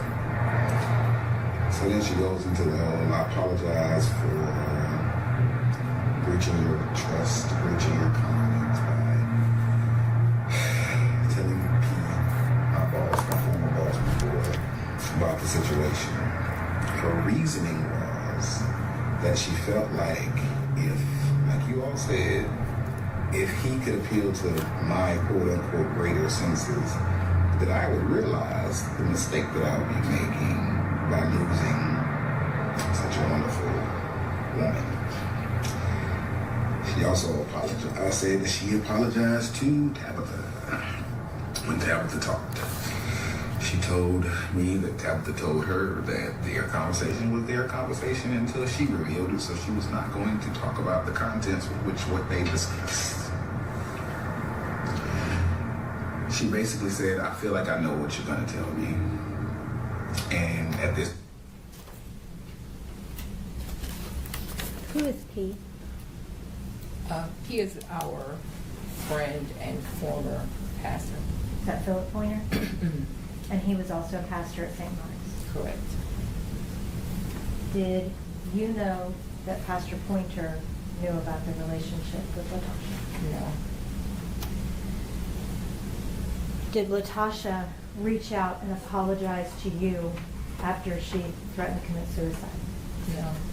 Did you ever have a conversation with her about that? No.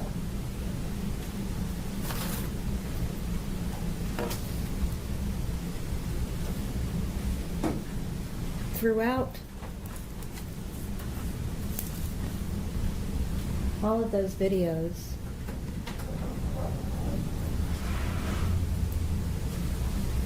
it's very convincing talking about those things. Would you agree? I would agree. And none of it was true. No. I want to talk to you about your relationship with Brodes, okay? Okay. Y'all were married for about 5 years. How long did you date before you got married? About a year. You were a second wife. Correct. And at no point during your relationship, with you at least, did he discuss this watchers or non-monogamy? No.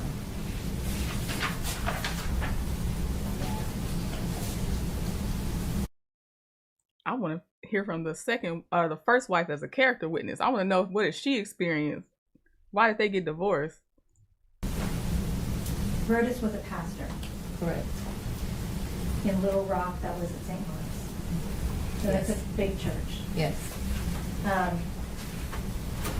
Did he take trips with the church Yes. often? When you say trips, like international trips, or? Both international and local. Israel, Yeah, Savannah, El often. Dorado. Did he take those with the other pastors? Sometimes. And he also took them sometimes with other church members, like the church groups. I can recall one time, maybe a time or two, where there was like a training conference or something like that. Yeah. They did the whole church group was for Israel, right? Correct. Okay. And when he got the job at Mississippi Boulevard, that's a big deal to be a pastor there, right? It's a big church here. It's a big church. And now on direct, I thought you had said that he didn't ever do counseling for St. Mark? at St. Mark's, but I thought you told the police that he sometimes did. You just didn't know that he counseled Latasha. I had never known him to do counseling. Did he ever tell you that he counseled Latasha? No. But you knew that she ended up getting divorced. I did know that. Now I want to talk to you about Latasha, okay? Okay. You knew her from church, and that was St. Mark's in Little Rock. Correct. She was a life group leader. Yes. What's a life group leader? It's a person that leads a group of people that get together and do Bible study. And that was a group that Brodes was over, right? Correct. And before his relationship with Latasha started, this was a tight-knit group, right? Yes. He was very involved with that group. Yes. And it was about 7 or 8 people? In that group, there were probably 6 or 7 groups. Yeah. But in that particular, the group that Latasha was in, Yeah. a couple of people. And those groups were selected from the whole church membership, right? Based on who showed interest. It wasn't like you know, people came and showed interest. Yeah. There are thousands of church members at St. Mark's.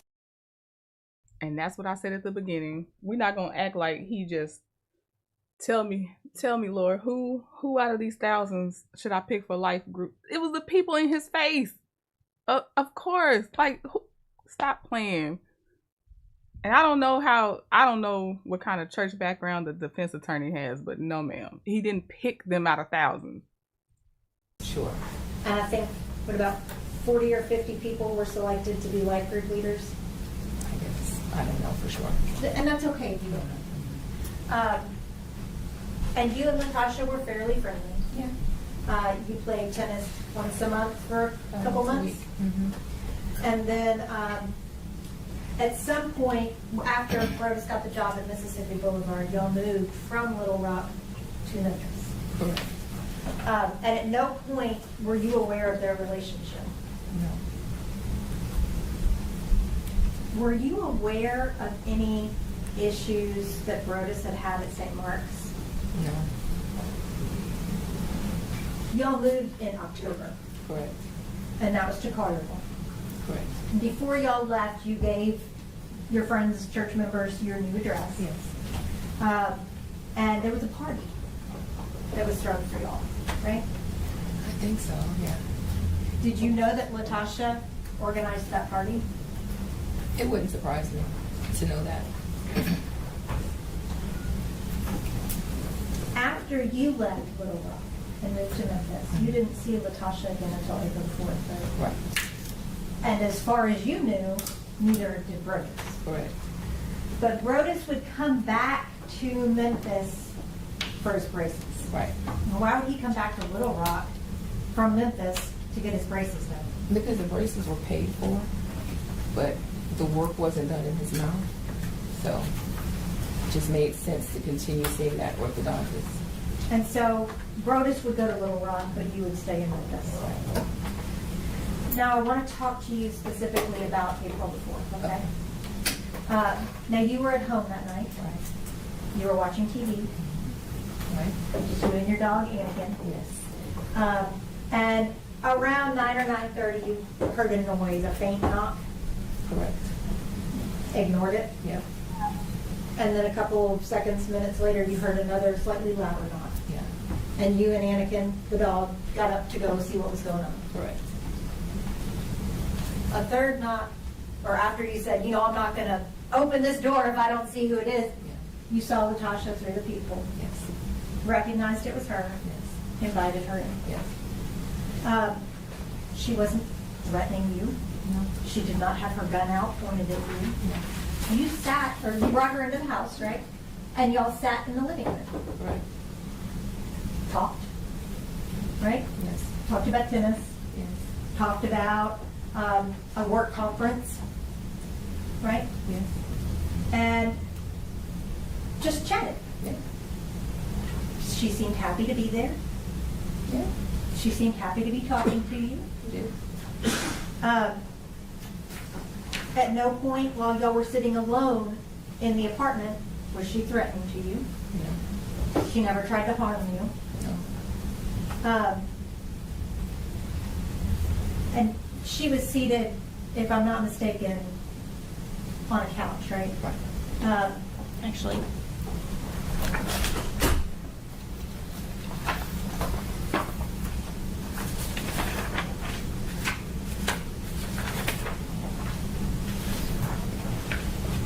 Your Honor, may I approach the witness? Yes.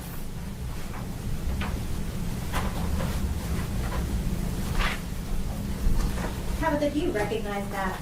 Yes. What is that? That's my apartment in Collierville. Your Honor, I'd ask that that be made the next numbered exhibit. Any objection? It's the living room. Any objection from the state? No objection, Your Honor. All right. All right, we'll show the photo of the living room as exhibit 2. How do I turn this on?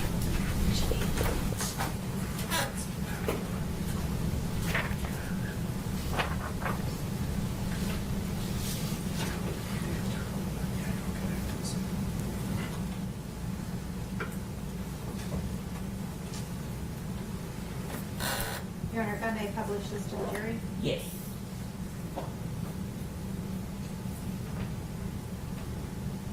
Tabatha, is this a picture of the living room at your apartment? Yes. Where were you seated speaking to Latasha? I would have been seated on the left end of the sofa. So, I've got, I think it won't work on the screen, it's gotta be, so like here? Yes. Okay. And where was Latasha? On the opposite end. About here? Right. Next to these other chairs? Yes.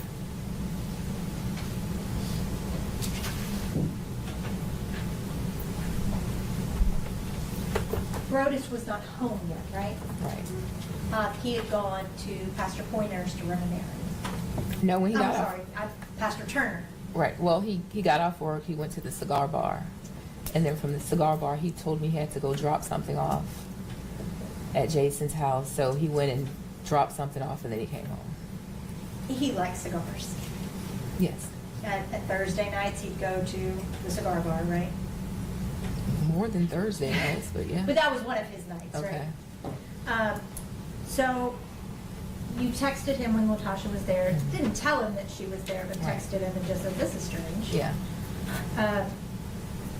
And you said that it seemed a little odd, but she was happy to be there, happy to be talking to you. Yes.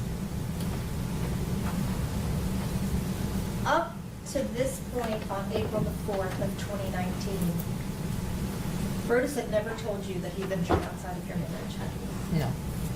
And you had never sanctioned that. No. He never told you that he had been involved in a 2-year relationship with Latasha. No. He never told you that y'all would be sister wives. No. He never told you that he promised Latasha that he would tell you. No. Did he tell you that he saw Latasha earlier that night before she came to your apartment? He did not. Did he tell you after he got there that he had seen Latasha earlier that night at the cigar lounge? No.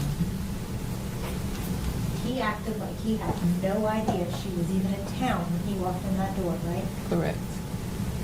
And if he had seen her at that cigar lounge earlier that night, that would not have been true. Right? Correct.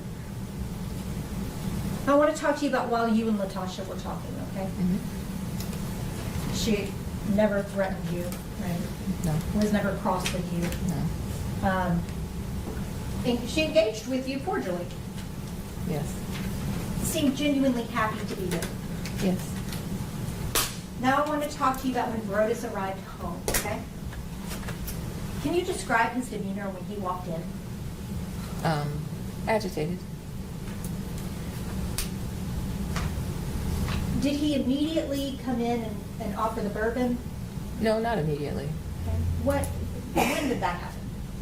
I would say once he kind of settled in, he had bags, he had things with him, so he set those down, told me that he had brought me these aminos.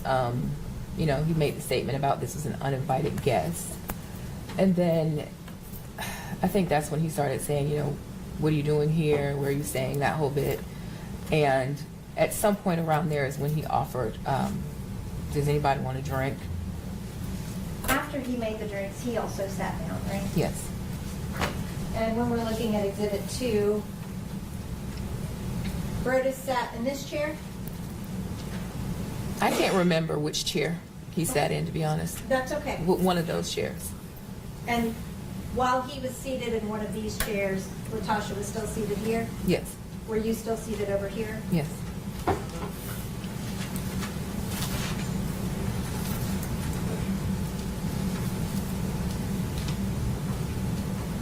Brodes made himself a drink, Yes. and he made Latasha a drink, right? Right. And you didn't want a drink. Right.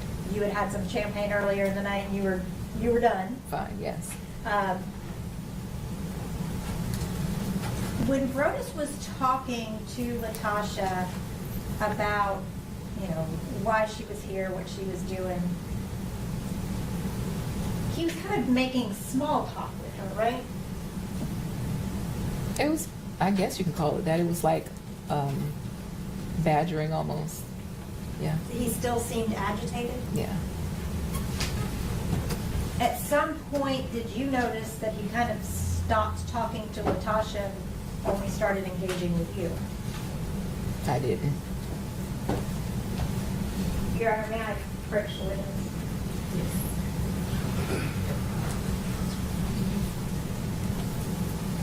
Your Honor, I have a transcript of her statement. I've previously provided a copy to the state, but I have a bound copy provided as ease of reference. Could you look at page 8 for me? Lines 8 through 17. Okay. And just read those for me, let me know. What line is 18? I'm sorry. It's not numbered. May I approach? Yes. It should be, it's just hard to see. Oh, okay.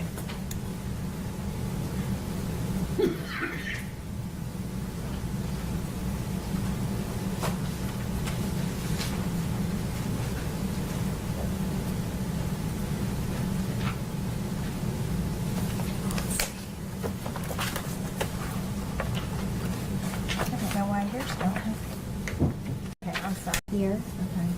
And then just down a couple lines. Okay. So it says, Oh, you don't have to read it. Just read it to yourself. Oh. Yeah.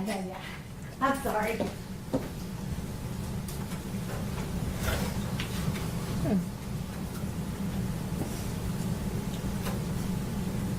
okay. Do you remember telling the police that he kind of stopped talking to her and started engaging only with you? I don't, but if it's here, You don't dispute that that's, I know I won't dispute it. okay. You could just put that in. Okay. Thank you. Was that normal behavior for him, I guess? I would say that it was normal for behavior for him with his life group leaders. It was not unusual for him to talk kind of rough to them and just, I would often say, I don't know why y'all put up with him. But it was usually just, that's just him, you know, kind of a good fun kind of way of roughhousing, so to speak. So I always found it kind of cringy, but it was not unusual. I want to talk to you now about when Latasha said that she was going to go ahead and go. Okay. She basically said, I'm not going to keep you guys, right? And everybody stood up. And you led the way to the door. Right. Latasha was behind you, Correct. and Brodes was behind her. Yes. And you got all the way outside, right? I mean, to the stairs of the apartment complex. Right.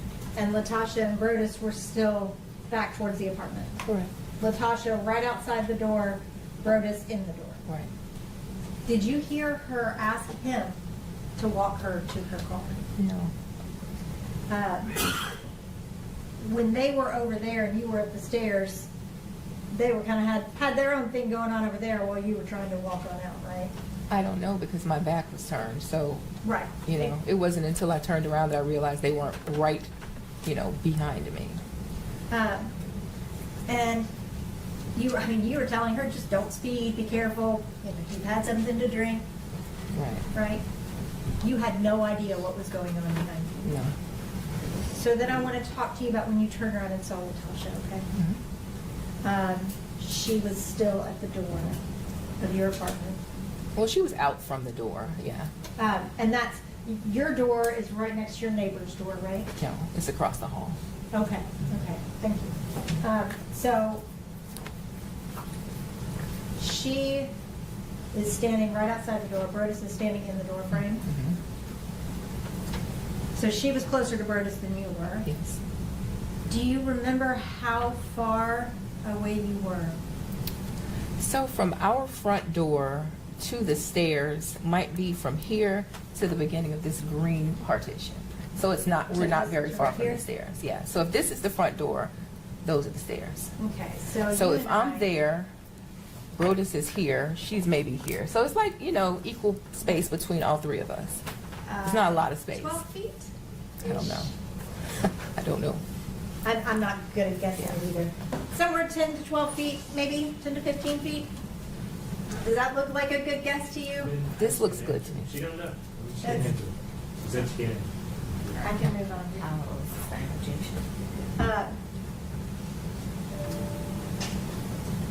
Latasha was facing Brodes. Yeah, I would say yeah.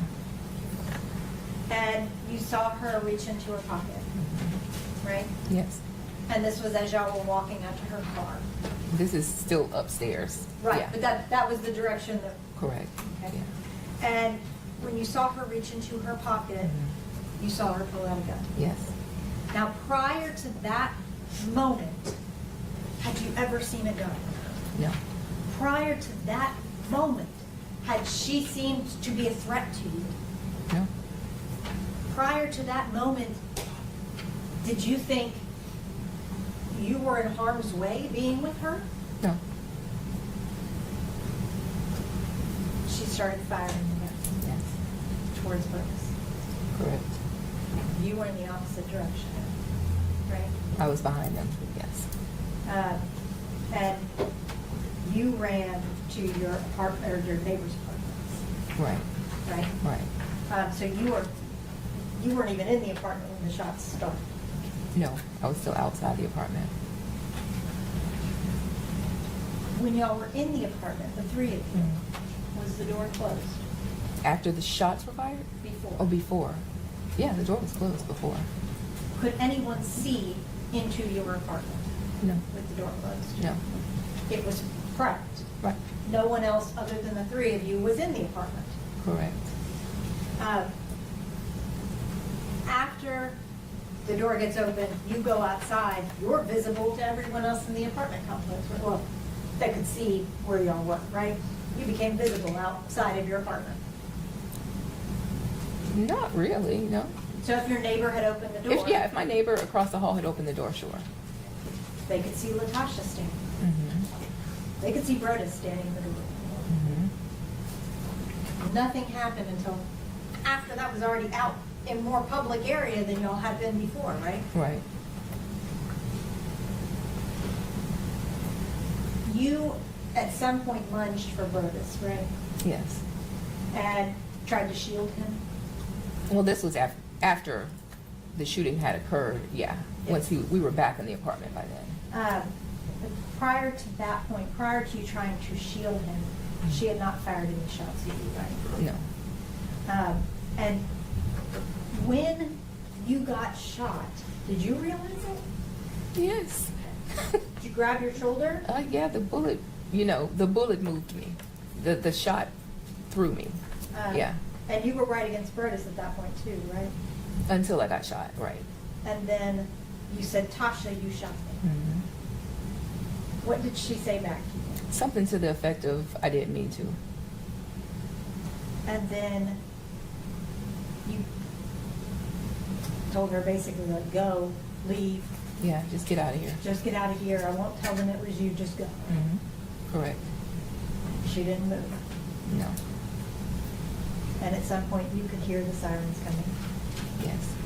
And Latasha still never moved. Right. She never put down the gun. No.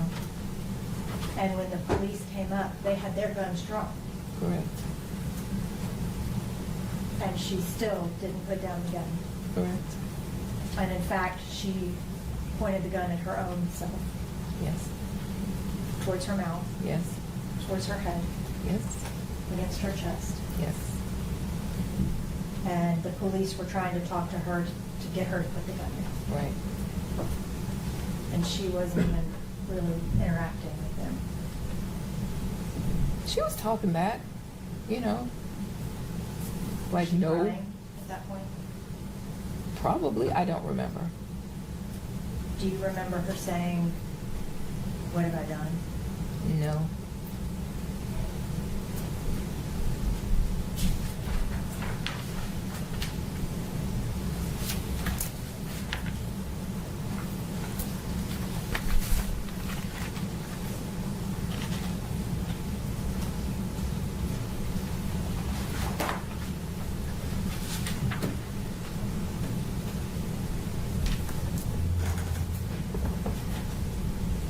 May I approach her? If you could just read right here. Wait, where is it? Right here, this paragraph. You don't have to read it out loud, just to yourself. Oh, okay. Did you tell the police that she said, "Oh, what have I done?" Yeah, it appears that I did. And this was taken the day, that next morning after this happened, right? Correct. Just want to give, because I know people stream in and out, just want to give the timeline that, well, first of all, this is the wife on the stand. She was a victim of being shot, as well as her husband was shot and killed. Her husband was the pastor that was having an affair with the defendant that's on trial. it has been 6 years since the actual crime was committed. The crime was committed April 4th, 2019. They started their trial November 4th, 2025. I think so. I think it was November 4th, 2025. So it's been 6 years. So with the ring on her hand, I've been wondering, did she get remarried? And also, I hope her husband isn't in any ministry. And I also feel like that's why she doesn't sound as traumatized, because, and how she's not going to remember before she rereads her statement some things that she might have known in detail when it actually happened. 6 years is a long time. Then you're grieving. Then you're trying to come to terms with the stuff that's coming up about your husband that you may not have known, but maybe had a gut feeling about, but didn't know. Playing tennis with this woman and then find out, you know, she's messing with your husband and stuff. So it's a lot going on, but yeah. All right.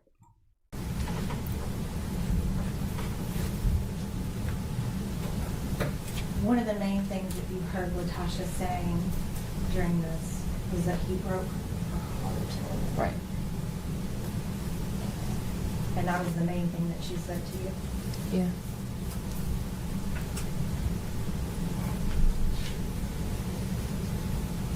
The gunshot wound that you suffered, you had to go to the hospital. Yes. You were there for a couple hours, right? Yes. And you got released. Yes. You left the hospital. Yes. A couple hours later, you got a phone call. Right? From? To come back to the hospital. No. No? No. The surgeon and the chaplain didn't call you to come back? No. I was still there when they told me that he died. Okay. So you left and came back? I never left. I was there all night.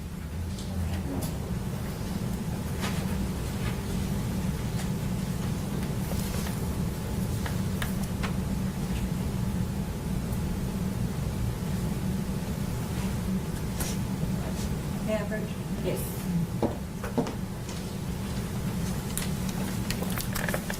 Just straight right around. Start just to follow the page.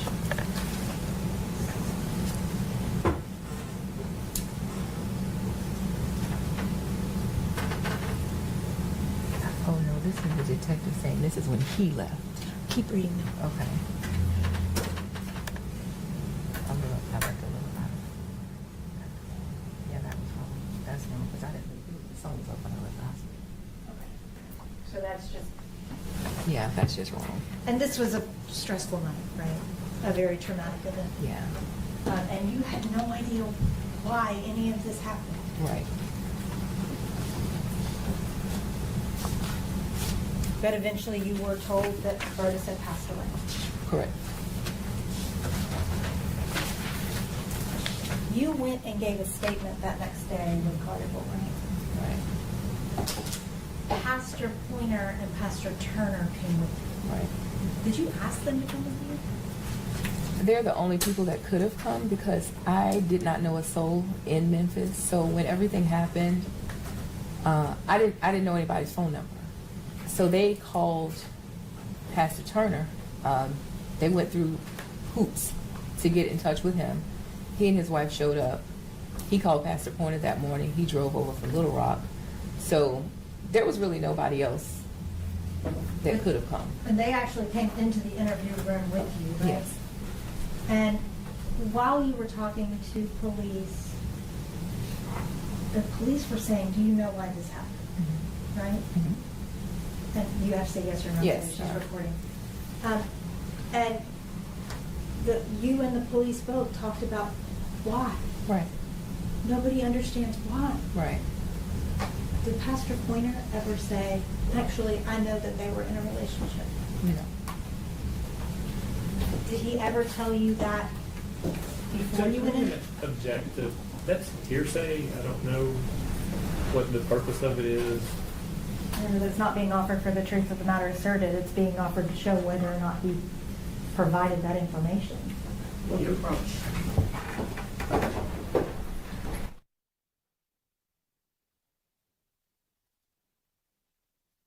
All right, they have a little sidebar. They have it for a little bit too. Let's see, from okay, a little 5-6 minutes. Okay, we're going back. Oh, they had a break.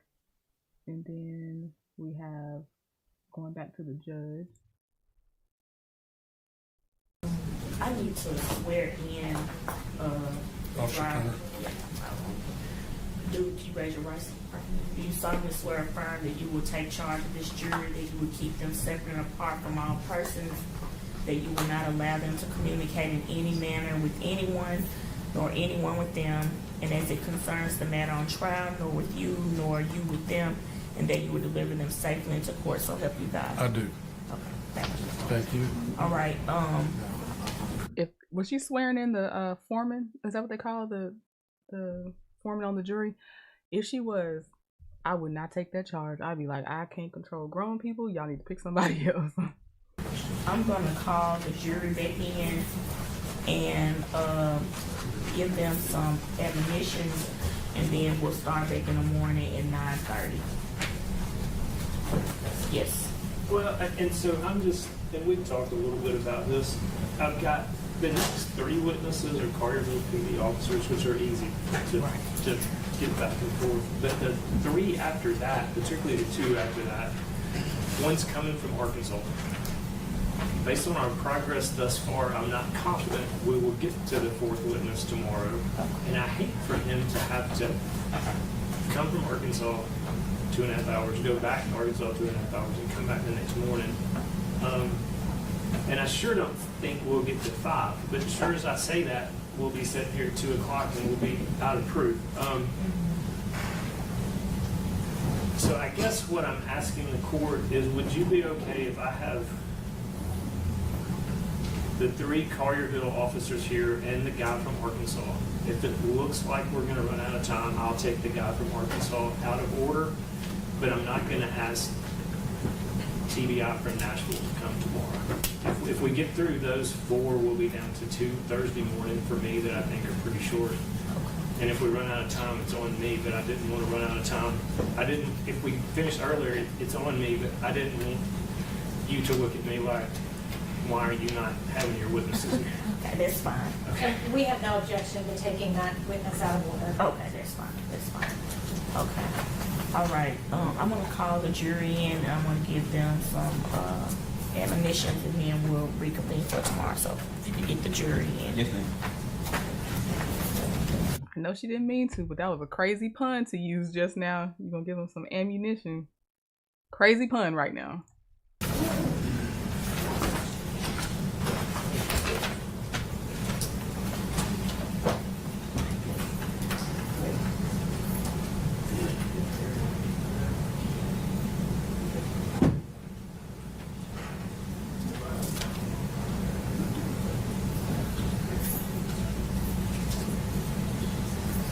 Jury in the court at this time.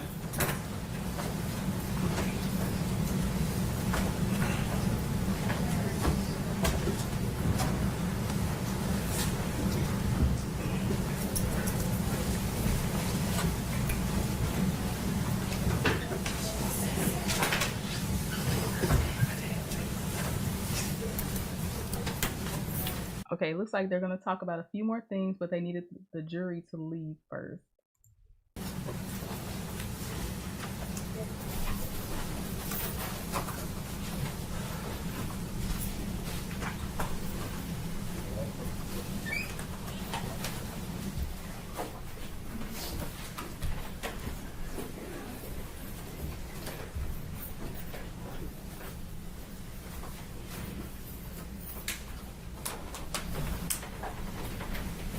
You may be seated.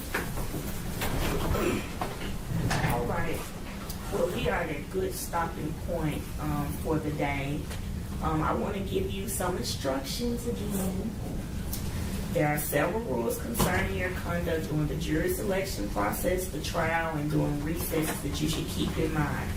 First, you should not conduct your own private investigation into this case. For an example, do not visit the scene of an alleged incident, try to read any textbooks or articles concerning any issue in this case, or consult any other source of information. If you were to do that, you will be getting information that is not evidence in this case. You must decide this case only on the evidence and law presented to you during the trial. Any juror who receives any information about this case other than that presented at trial must notify the court immediately. Second, you cannot discuss the case either among yourselves or with anyone else during the trial. You must keep an open mind until you have heard all the evidence, my final instructions, and the attorney's closing arguments. Any discussions before you retire to the legal rate would be premature and improper. Third, you cannot allow any other person to discuss the case with you or in your presence. If anyone does attempt to do so, report this fact to the court immediately without discussing the incident with any of the other jurors. Fourth, do not try to speak to any of the attorneys, parties, or witnesses in this case, even for the limited purpose of saying good morning. They are also instructed not to talk to you, and you must report any contact with you. In no other way can all the parties feel assured of your absolute impartiality. So again, we're still not ready to discuss the case, okay? Go to dinner, have a good night's sleep, and we'll be ready to get back to work in the morning around 9:30, okay? So I'm going to excuse you for the day. And remember, do not discuss the case, okay? Yes, please. You can leave your notepads under your seats. Jurors, you can pen pass in the chair and follow me. Okay, that's it. They said outside it's titled outside jury's present, but the jury was still in there. Okay, so that's the end of this one. The day 2 of trial, when we do go over it, it's going to be in parts because this day 1 was only 2 hours and 20 minutes. The next day I already saw, I think it's like 8 hours. So that's going to at least be 2 parts, minimum 2 parts. I'm also going to clip out the wife's testimony. So if y'all see a repeat, for those that were in here, I am taking that part out and posting it as its own separate thing. If you don't know me other than seeing this live, we also watch body cams on Friday and Saturday and Sunday mornings pretty regularly. Thank you if this is your first impression of me. If you stayed, thank you. And I think that's it. Oh, let me give you the summary one more time just for the people that came in later, just so y'all kind of get the same information as the ones that were here already. All right, so timeline wise, April 4th, 2019, Latoshia Daniels shot Pastor Brodes Perry and wounded his wife Tabatha Perry when she came to their apartment. Now 6 years later, November 4th, 2025, they're finally having day 1 of trial, which we just watched. The trial only lasted for 4 days, and the jury reached a verdict on the 4th day. And then the sentencing occurred on February 24th, 2026. And just so y'all know, spoiler alert, she was found guilty. But she was found guilty of lesser charges because they first had first-degree murder on there, but the jury said second-degree murder. So she got 20 years for that, and then 11 months and 29 days for reckless endangerment. But it was concurrent, so let's see what else. They chose to acquit her on employing firearm during felony. They didn't charge, or they didn't keep they didn't find her guilty on that. They acquitted her on that. Let's see. I think that's it for now. I think that's pretty good. Someone asked in the chat how old is Latoshia, and it said as of February she's 46 years old. So yeah, I think that's good. Let's see. She didn't have a real friend to tell her to leave him alone. She did not, Randy. I totally agree with that. Hey, Crystal Gal, happy Easter. All right. Okay. I think that's it for now. So I will see some of you soon. If not, if you're in here for this trial, we will get back together. Just got to find the time, and we'll be watching day 2. All right. Talk to y'all later. Bye.